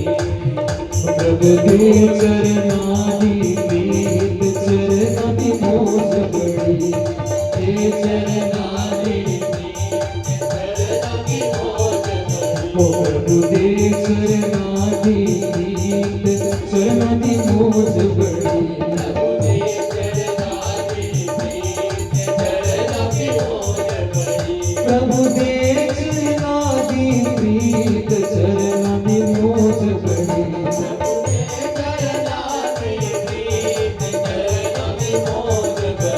गुरुदेव चरणादी प्रीत चरणादी मोज बड़ी, चरणादी मोज बड़ी। मैं रहना चाहता हूँ तो केवल आपके चरणों में। जड़ भरत को अपना गुरु बना लिया कि सतगुरु तेरे चरणों में बड़ी मौज है, मैं अब यही रहना चाहता हूँ, मुझे कोई ज्ञान दीजिए, मुझे ब्रह्म ज्ञान दीजिए। तो समय एक ज्ञान दिया, बड़ा सुंदर ज्ञान। क्या है? जड़ भरत ने कहा अब तुम्हें मैं भवाटवी ज्ञान देने वाला हूं। भवाटवी ये क्या है, आइए समझते हैं। एक कथा सुनाई उस समय वहीं खड़े खड़े कि राजा एक व्यापारी था। वो व्यापारी अपने घर से निकला कुछ पूंजी लेकर के कि मैं व्यापार करूंगा, कुछ धन अर्जित करूंगा। लेकिन रास्ते में कुछ चोर उसके पीछे पड़ गए। उन चोरों ने उसको लूट लिया, उसका धन लूट लिया। अब सोचा मैं तो घर से व्यापार करने निकला था, इस पूंजी से और धन कमाने निकला था, मेरी पूंजी भी चली गई। अब परेशान हो गया, व्याकुल हो गया, प्यास लगी। पास में एक कुआं था, सोचा क्यों ना कुएं से जल लेकर के मैं अपनी प्यास शांत करता हूं। क्या किया, जब कुएं के पास गया तो घास से पैर तिलसा और कुएं में गिरने लगा। तो पास में एक पेड़ की डाली थी, उस डाली को पकड़ लिया दोनों हाथों से। जब नीचे की ओर देखा तो कुएं के अंदर एक काला सांप है, बहुत विशेष, बहुत बड़ा सांप। सोचा अगर मैं गिर गया तो मृत्यु हो जाएगी। ये कथा सुना रहा है जड़ भरत। और ऊपर देखा तो मधुमक्खी का छत्ता लगा है, उसमें से मधु टपक रहा है, थोड़ा थोड़ा शहद टपक रहा है। बड़ी भूख भी लगी है, बड़ी प्यास भी लगी है। तो सोचा ये जो शहद की बूंद नीचे पड़ रही है, ये कहीं मेरे मुख में पड़ जाए तो मेरी प्यास भी थोड़ी शांत हो, थोड़ी भूख शांत हो। अब कभी शहद प्राप्त करने के लिए कभी मुख इधर करे उधर करे, क्योंकि दोनों हाथ तो उसके डाली के साथ है। लेकिन कभी बूंद माथे पे गिरती है, कभी आंख में पड़ती है, कभी नाक में पड़ती है, कभी कभी बूंद मुख में भी पड़ जाती है। देखता है डाली को दो चूहे काट रहे हैं। दो चूहे, एक सफेद रंग का है और एक काले रंग का चूहा है। पता है, सब देख लिया है, नीचे भी काल ऊपर भी काल, सब पता है, लेकिन कहां व्यस्त है? शहद खाने में। अब इतने में क्या हुआ, उन दोनों चूहों ने वो डाली कुतर डाली, और जब डाली टूट गई तो नीचे गिर गया कुएं में। गिरते सार ही उस काले सर्प ने काट लिया और मृत्यु को प्राप्त हो गया। अब राजा पूछता है, मुझे ये क्यों समझा रहे हो, ये कहानी क्यों सुना रहे हो मेरे को? तो जड़ भरत जो उसके गुरु कहने लगे, राजा जी इसमें ही ब्रह्म ज्ञान छिपा है। जो व्यक्ति इसको समझ गया और उसको अपने जीवन में उतार गया वो तर जाएगा। क्या ब्रह्म ज्ञान है, समझाइए हमको। कहता है, परमेश्वर के घर से हर एक व्यक्ति पूंजी लेकर के निकला है। कौन सी पूंजी है? अच्छे कर्म। आप जो मनुष्य जोनी में आए हो ना, तो कुछ अच्छे कर्म किए हैं, तभी परमेश्वर ने हमें मनुष्य जन्म दिया है। नहीं तो कोई और जोनी में तड़पते हैं जी, ना खाने को कभी मिलता है, कैसे है उनके हालात। सदा शुक्र करो प्रभु का। ये अच्छे कर्मों की पूंजी लेकर के एक जीव उस घर से, उस परमात्मा के घर से निकलता है, और जब इस संसार में व्यापार करने के लिए आया है। ये व्यापार क्या है कि अच्छे कर्म लेकर के निकलो और बदले में नाम की दौलत लेकर के जाओ। बाकी तो दौलत इधर रह जाएगी, लेकिन नाम की दौलत लेकर के वापस जाना है। लेकिन होता क्या है, रास्ते में कुछ चोर पड़ जाते हैं। ये चोर कौन है?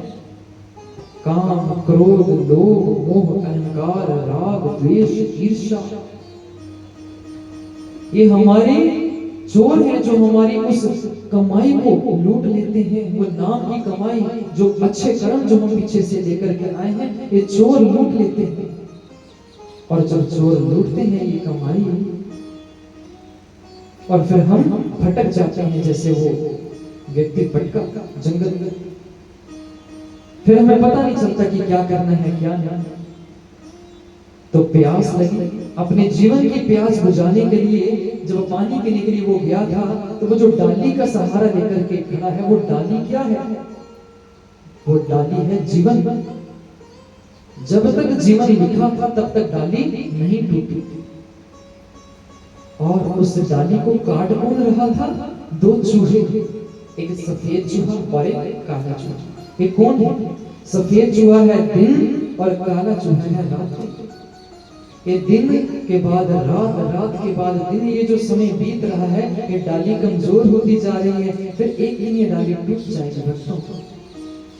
नीचे क्या है? काल, मृत्यु खड़ी है। ये सब अपने अपने जीवन को इसके ऊपर बिठा करके देखिए। और ऊपर क्या है? मधु, जो शहद हमारे रसना में पड़ रहा है। बस यही रस, यही भोग, यही सुखों की लालसा है कि पुत्र से सुख मिल जाए, पति से सुख मिल जाए, बच्चों से सुख मिल जाए। बस इसी सुख के लालच में हम कभी इधर कभी उधर ही भटकते रहते हैं, लेकिन सुख मिलता नहीं। इसी सुखों में हम व्यस्त हो जाते हैं। और जब सुखों में व्यस्त हो जाते हैं, समय का पता ही नहीं चलता कि कब हमारी उम्र बढ़ गई, कब ये डाली कमजोर हो गई। और एक दिन आता है, ये डाली टूट जाती है और हम मृत्यु को प्राप्त हो जाते हैं। फिर पछताते हैं, आए थे हरि भजन को, ओटन लगे कपास। कि जिस काम के लिए जो पूंजी लेकर के घर से निकला था, वो नाम की कमाई तो की नहीं, इसलिए इस जन्म को बर्बाद मत कर। बड़े कर्मों से तूने ये मनुष्य का जन्म पाया है, इसको दाग न लगा। बड़े कर्मों से ये जन्म मिला है। क्या ज्ञान देते हैं?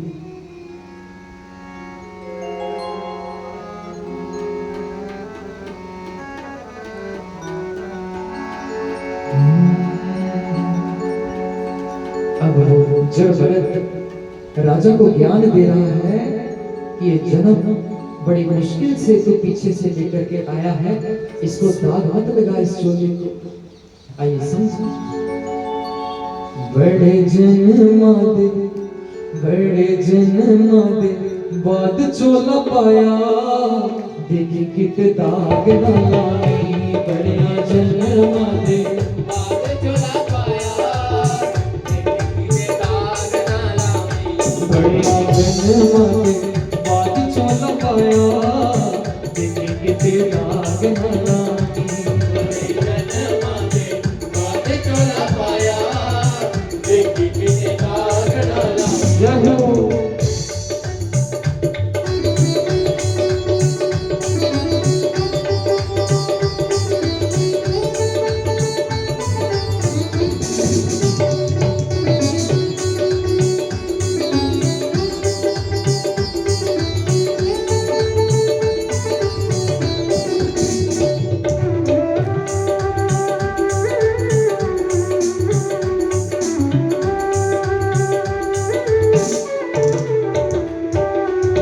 जेब चोला पाया थे रखी तू संभाल के।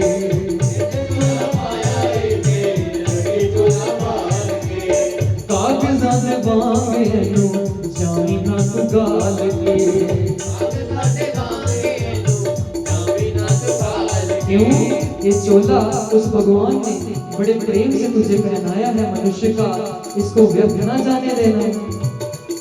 बड़ी रीझा नाल बढ़िया रीझा नाल प्रभु ने पवाया, देखी किते दाग ना लाई।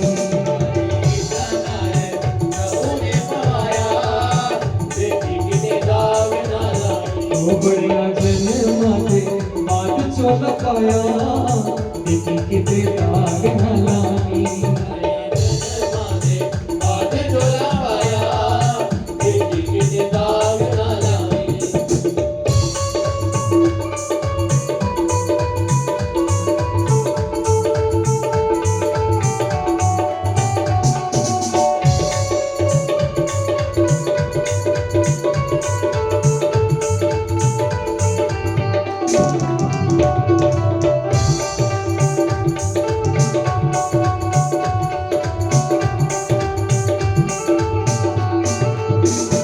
आगे से अब राजा रघुगन कहता है, फिर गुरुदेव मैं क्या करूं? ये प्रभु ने जो ये मनुष्य जन्म दिया है, तो फिर मुझे अब क्या करना चाहिए?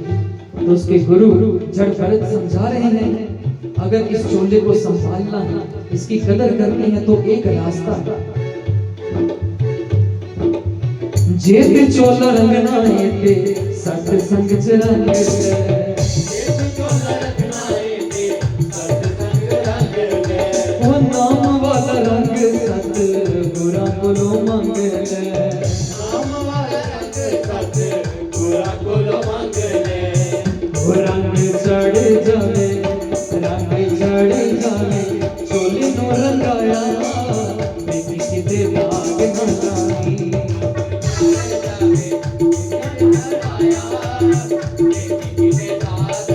कौन सा रंग चढ़ाया है? रंग नाम वाला चोले नु चढ़ाया, देखी किते दाग ना लाई।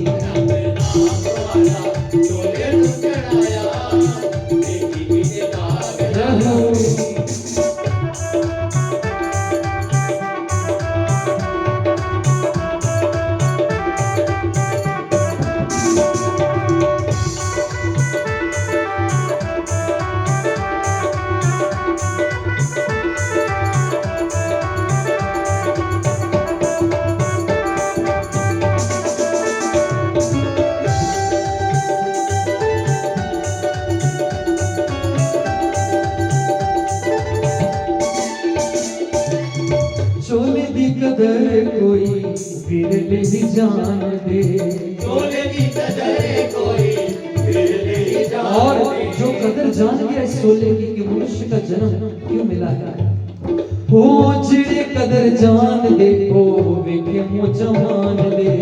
जेड़े कदर जान दे ओ इसको जहान दे। हो जिड़े कदर जान दे ओ वेखे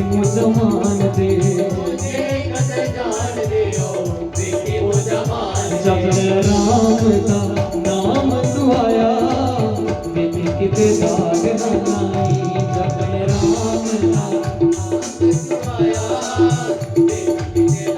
का ओ बड़िया जन्म दे बाद चोला पाया, बेटी किते दाग न लाई।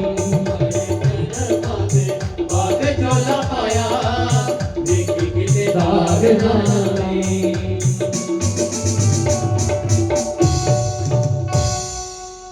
बोली बांके बिहारी लाल की जय। तो भक्तजनों, उसके बाद अब आगे सुखदेव जी ये कथा सुना रहे हैं किसको? राजा परीक्षित को। कि परीक्षित, अब तुझे मैं वो प्रसंग 6वें स्कंद में हम प्रवेश करेंगे। अब भागवत में कान्य कुब्जे द्विजं कश्य दासीपति मृगामिलः। कि अब हम वो कथा सुनेंगे जिस कथा से हमें पता चलेगा कि एक भक्त को बनाने वाला कौन होता है। भक्त को बनाने वाला कौन है? उसके माता पिता। भक्तों, एक माँ चाहे तो अपने बच्चे को भक्त बना ले, माँ चाहे तो अपने बच्चे को पुत्र बना ले। यह माँ के हाथ में ही है। अब जैसे संस्कार जहां लेकर के आओगे सत्संगों में, कीर्तनों में, तो वैसे ही संस्कार है। और यदि हाथ में मोबाइल पकड़ाए रखोगे तो फिर जहर ही जहर है। आज नहीं तो कल ये बर्बाद होगा। तो आज हम उस भक्त की कथा शुरू करते हैं कि एक राजा हुए हैं उत्तानपाद। उस उत्तानपाद राजा की 2 पत्नियां हैं, एक सुरुचि और एक सुनीति। सुरुचि का एक बालक है उत्तम, और सुरुचि का जो बालक है, सुनीति का जो बालक है, वो है ध्रुव। अब हम उस ध्रुव भक्त की कथा को श्रवण करेंगे। राजा सुरुचि को बड़ा प्रेम करता था, उसके पुत्र को भी बड़ा प्रेम करता था, लेकिन सुनीति में इतनी दिलचस्पी नहीं थी।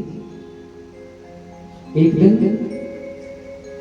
बहुत लंबे समय के बाद राजा उत्तानपाद अपने महलों में आए, तो ध्रुव भक्त को बड़ी इच्छा हुई, क्यों ना मैं अपने पिता को मिलने जाऊं। और जब पिता को मिलने के लिए कक्ष में जाता है, पिता सिंहासन पे बैठे हैं, साथ में उसकी सौतेली माँ सुरुचि बैठी है, और पिता की गोद में वो बालक, उसका भाई उत्तम बैठा है। अब ध्रुव पीछे से देख रहा है, पिता बड़े लंबे समय के बाद आए हैं, मैं भी पिता की गोद में बैठना चाहता हूं। और जब गया आगे तो पिता को बोला, पिताश्री मुझे भी अपनी गोद में बिठाइए।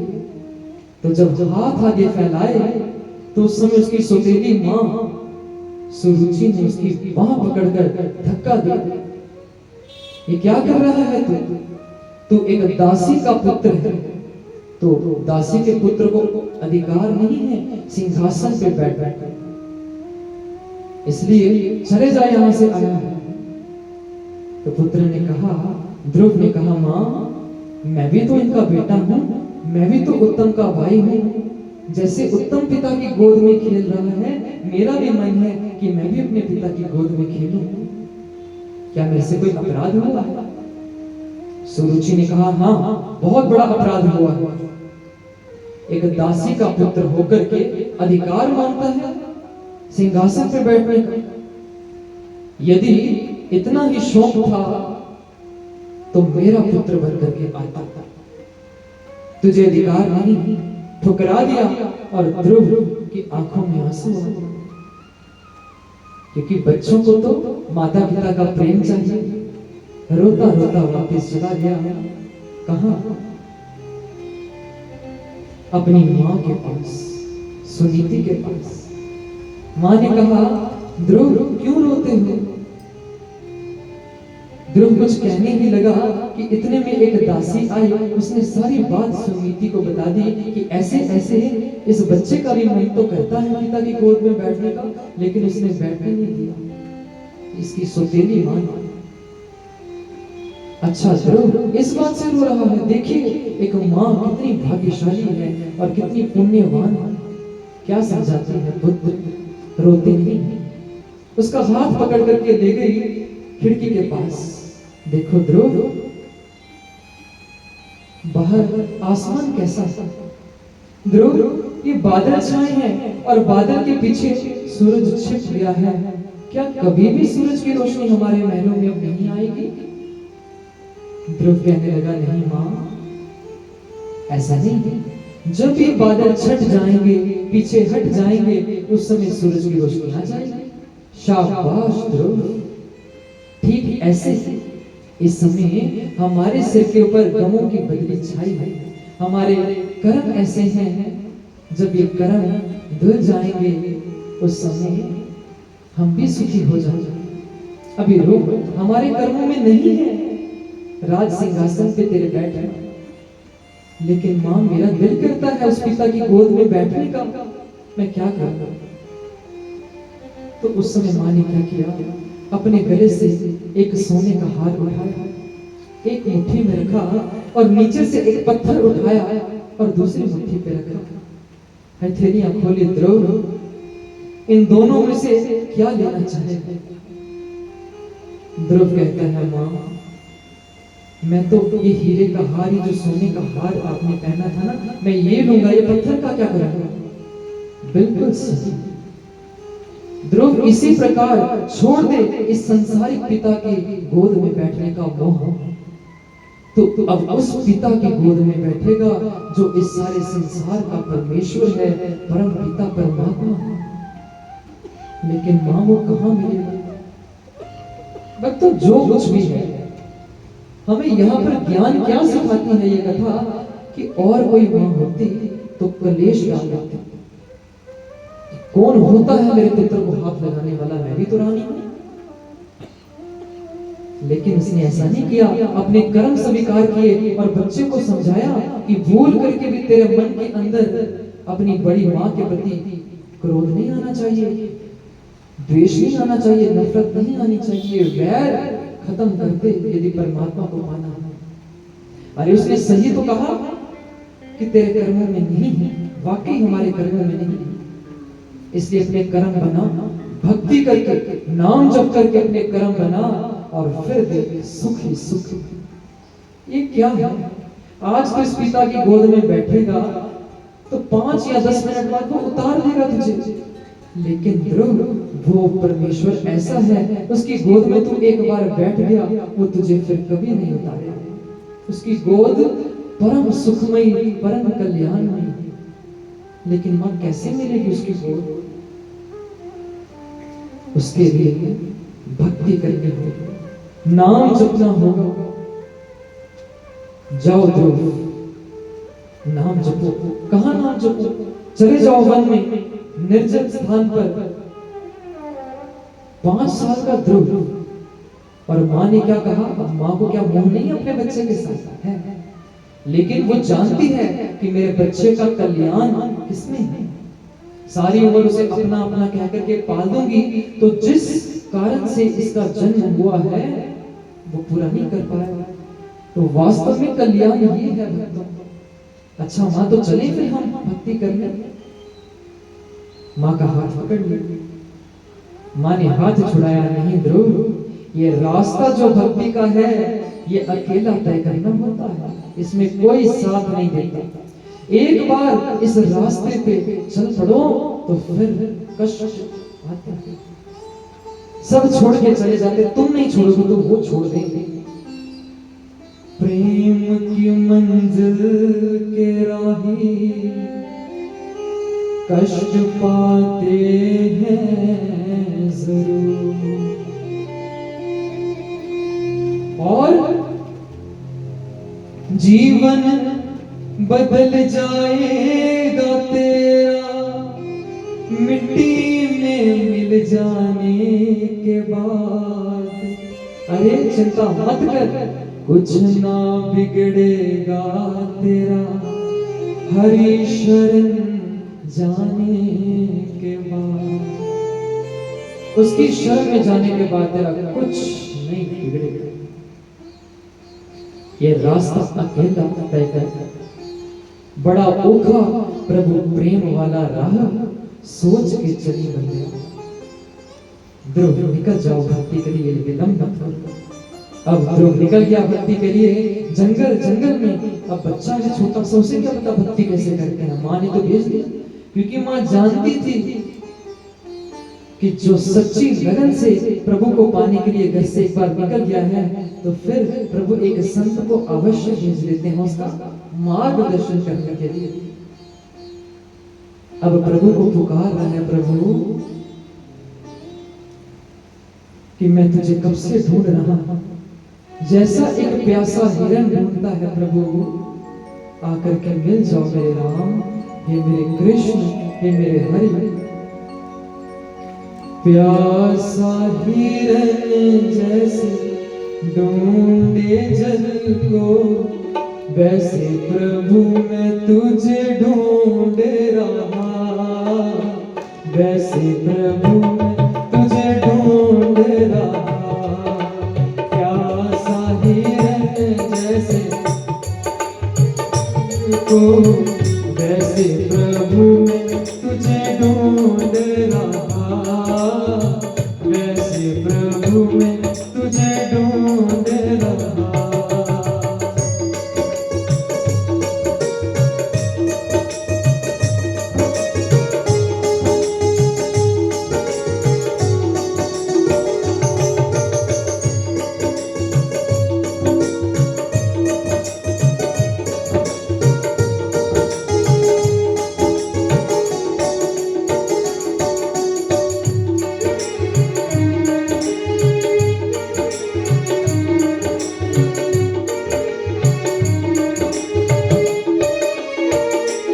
आजा राम मेरे राम, आजा राम, आजा राम मेरे राम, आजा राम राम।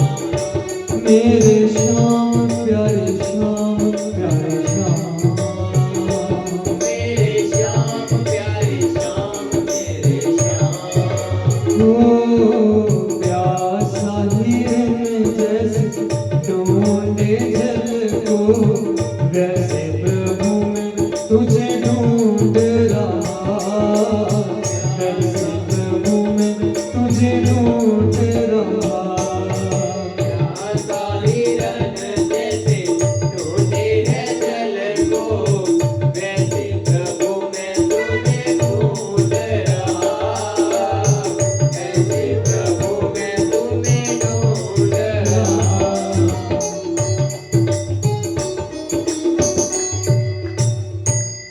प्रभु जैसे एक प्यासा हिरन जल की तलाश के लिए इधर उधर भटकता है, मैं वैसे ही भटक रहा हूं मेरे राम। हे हरि, अब कहां मिलूं? अब रोने वाला है, रो रहा है। हे प्रभु, छोटा बालक है, सोचता है प्रभु मैं मानता हूं, मैं जानता हूं आप मेरे साथ लुका छिपी खेल रहे हो, इसलिए मुझे दिख नहीं रहे ना। मेरी माँ तो कहती थी कि आप जंगलों में मिलोगे, अब जंगल में तो आप हो नहीं, ये कहां छिप करके बैठे हो प्रभु? कितने दिन बीत गए, उस भक्त ने कुछ नहीं खाया, कुछ नहीं पिया, बस रोता जा रहा है।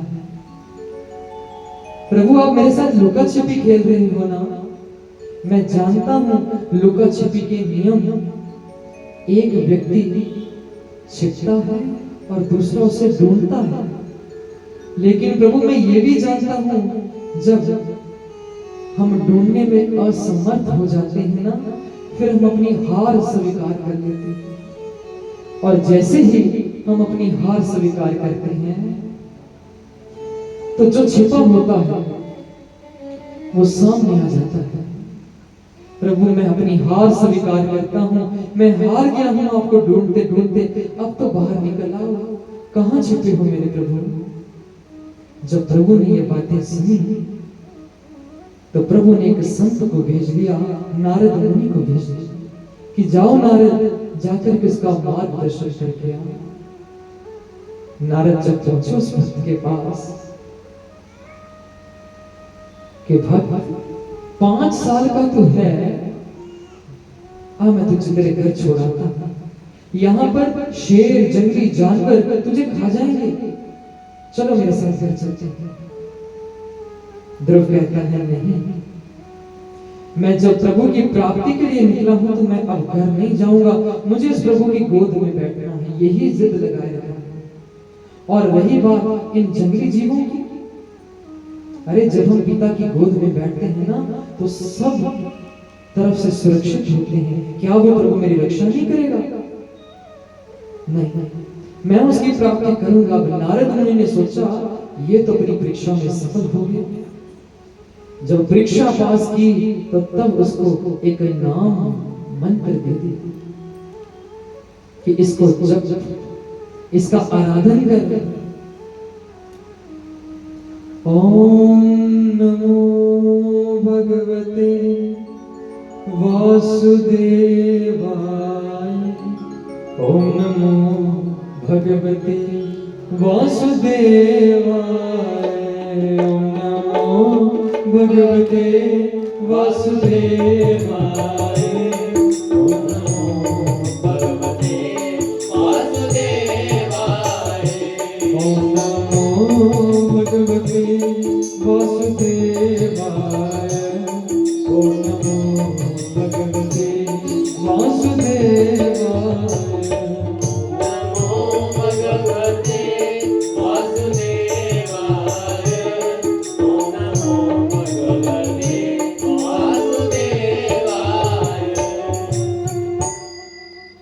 इस अक्षर का, इसे कहते हैं द्वादश अक्षर मंत्र, ये 12 अक्षरों का मंत्र।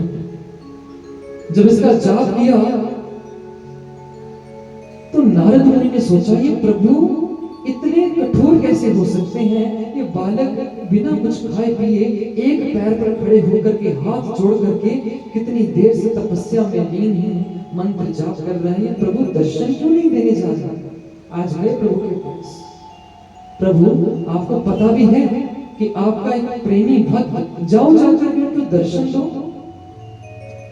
प्रभु ने कहा ये सूची है, ये लिस्ट है जिसके ऊपर मेरे भक्तों के नाम हैं जिनको मैंने दर्शन देने जाना है।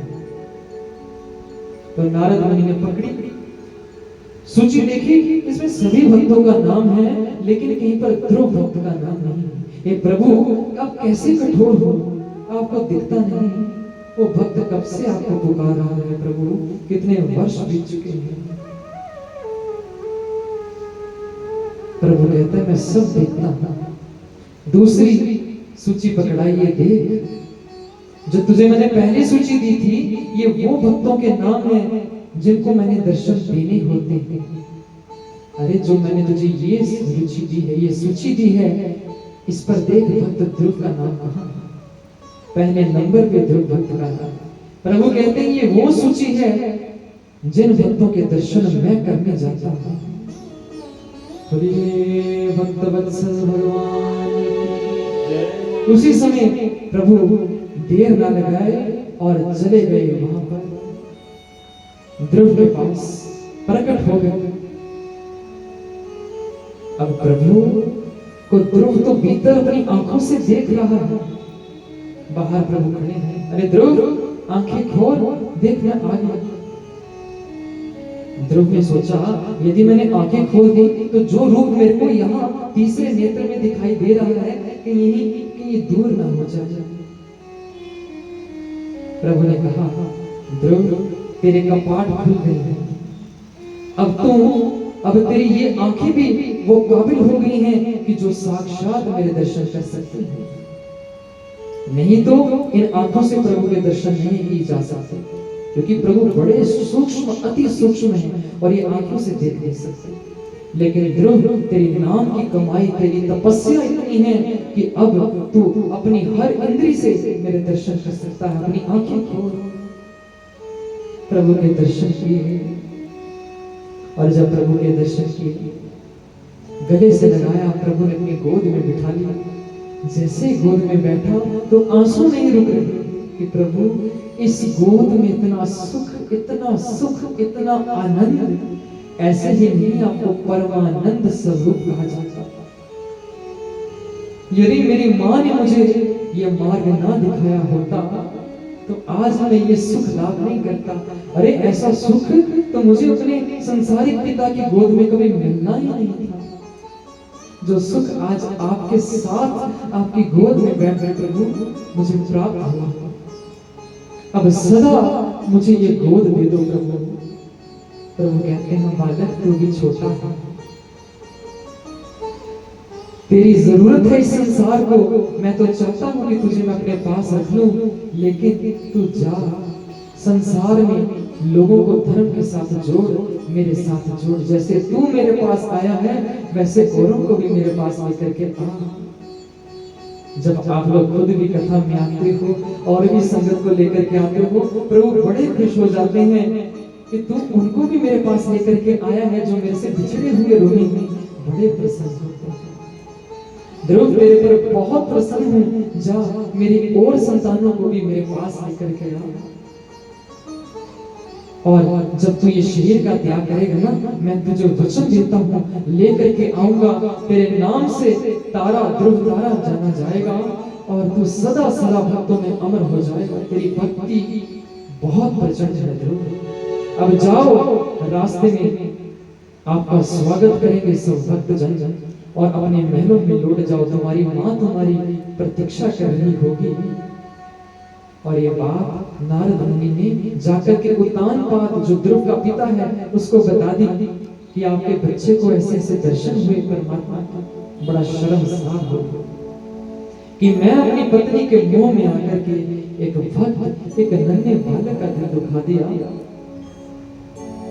तू ना दिखावी दिल सिदा मेरा राम दिला विच बसता, किसी का दिल न दुखा। इसलिए आज सारे नगर में तैयारियां हो रही हैं कि एक प्रभु का भक्त परमहंस स्वरूप आ रहा है, भक्त ध्रुव। सभी ने दीप जगा दिए और उसको छोटी दिवाली के नाम से जाना जाता है। तो आज सभी प्रभु के आने का, उस ध्रुव के आने का इंतजार कर रहे हैं। तो भक्तों ये है नाम की महिमा। जब नाम जपते हो तो प्रभु प्राप्ति होती है, लेकिन ये नाम से जोड़ने वाला भी तो कोई चाहिए। प्रथम गुरु माँ होती है। तो इसलिए कभी भी इस बात की चिंता मत करना कि हमारे बच्चे कोई नाम से जुड़ गए तो कहीं संत ना बन जाए, कहीं घर ही ना छोड़ के चले जाए, इसकी चिंता मत करना। जब आपका बालक भक्त बनता है, प्रभु आपका उद्धार कर देते हैं, बड़े सत्कार से लेकर के जाते हैं। इसलिए हम परमेश्वर के नाम की महिमा को समझते हुए बाकी की कथा को हम आगे लेकर के जाएंगे। समय ज्यादा हुआ, लेकिन ये हो सकता है उसकी इच्छा हो। बस अभी वाणी को विराम देंगे, एक छोटी सी हाजिरी, उसके पश्चात आरती होगी। घर परिवार के सदस्य वाले आरती का इंतजाम कीजिए। हम थोड़ी सी धुन लगा करके अभी आरती की ओर अग्रसर होंगे।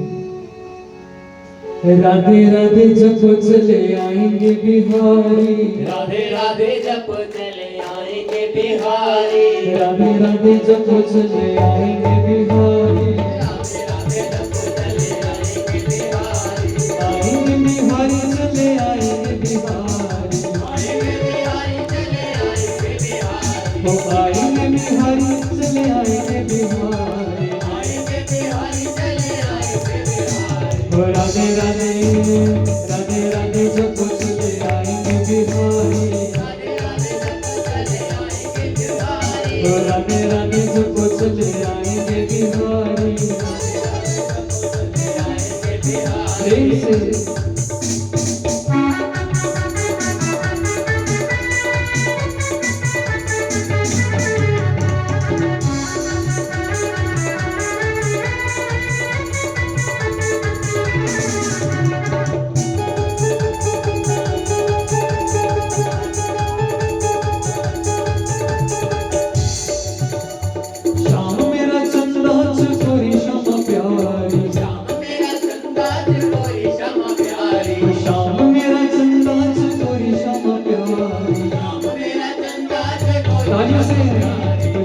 मेरा चंदा चकोरी श्याम प्यारी, श्याम मेरा चंदा चकोरी श्याम प्यारी, श्याम मेरा चंदा चकोरी श्याम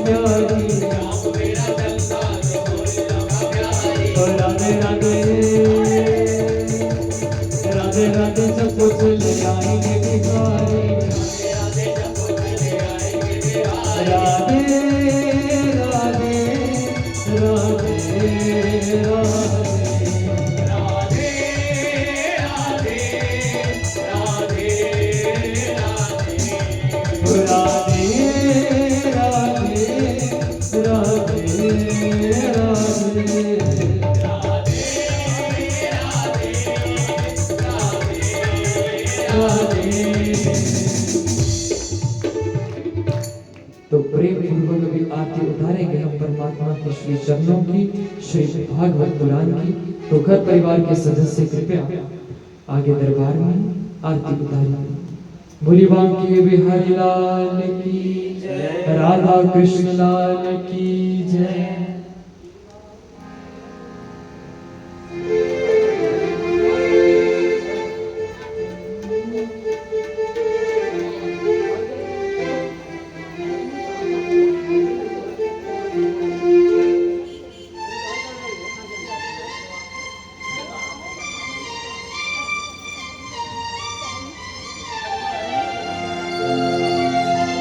श्री भागवत भगवान की है आरती, पापियों को पाप से है तारती।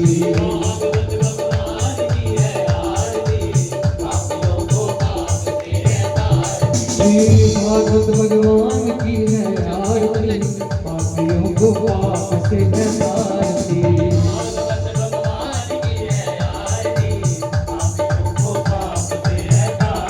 वो पापियों को पाप से है तारती, भागवत भगवान की है आरती, पापियों को पाप से है तारती।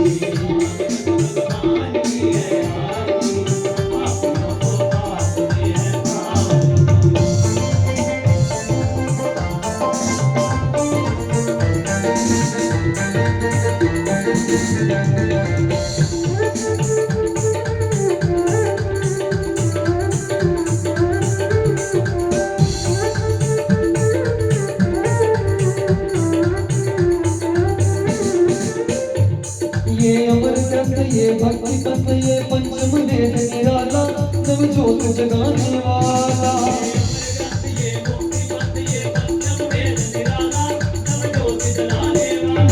हरि नाम यही, हरि नाम यही, हरि नाम यही, हरि नाम यही। ये जग मंगल की आरती, पापियों को पाप से है तारती।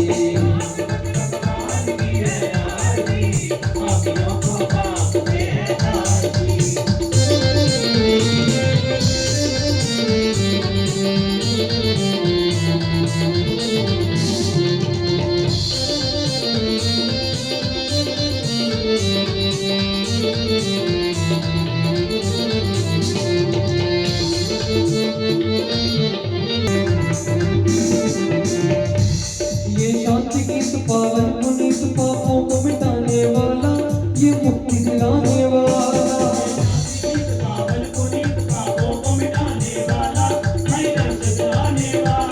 ये सुख करनी, ये दुख हरनी, ये सुख करनी, ये दुख हरनी। ये मधुसूदन की आरती, पापियों को पाप से है तारती।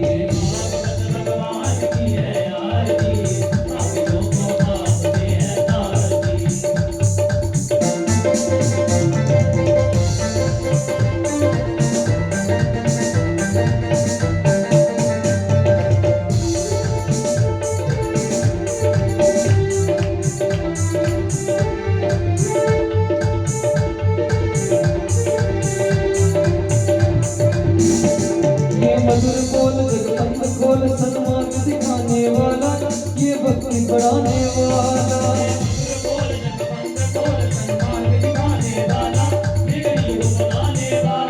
श्री राम यही, घनश्याम यही,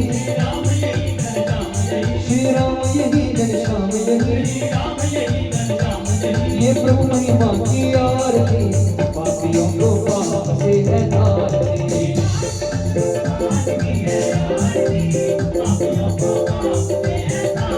श्री भागवत भगवान की है आरती, पापियों को पाप से है तारती। पापियों को पाप से है तारती। बोली बांके बिहारी लाल की, राधा कृष्ण सरकार की, श्रीमद् भागवत महापुराण की, विराजमान सभी संगत की जय। तो सभी एक बार पुनः आज के दिवस की मंगल कामनाएं, शुभकामनाएं। प्रभु आपको भक्ति बढ़ाए, नाम के साथ जोड़े, भक्ति दे, शक्ति दे, हे परमेश्वर, हम सभी के पापों को दूर करना, जो जो भी कामना हम लेकर के आए हैं उसको अवश्य पूर्ण करना, ताकि हम सब तेरे मार्ग पर ऐसे ही चलते रहें। इसी के साथ आप सभी के चरणों में बारंबार प्रणाम करता हूँ, अपनी वाणी को विराम देता हूँ।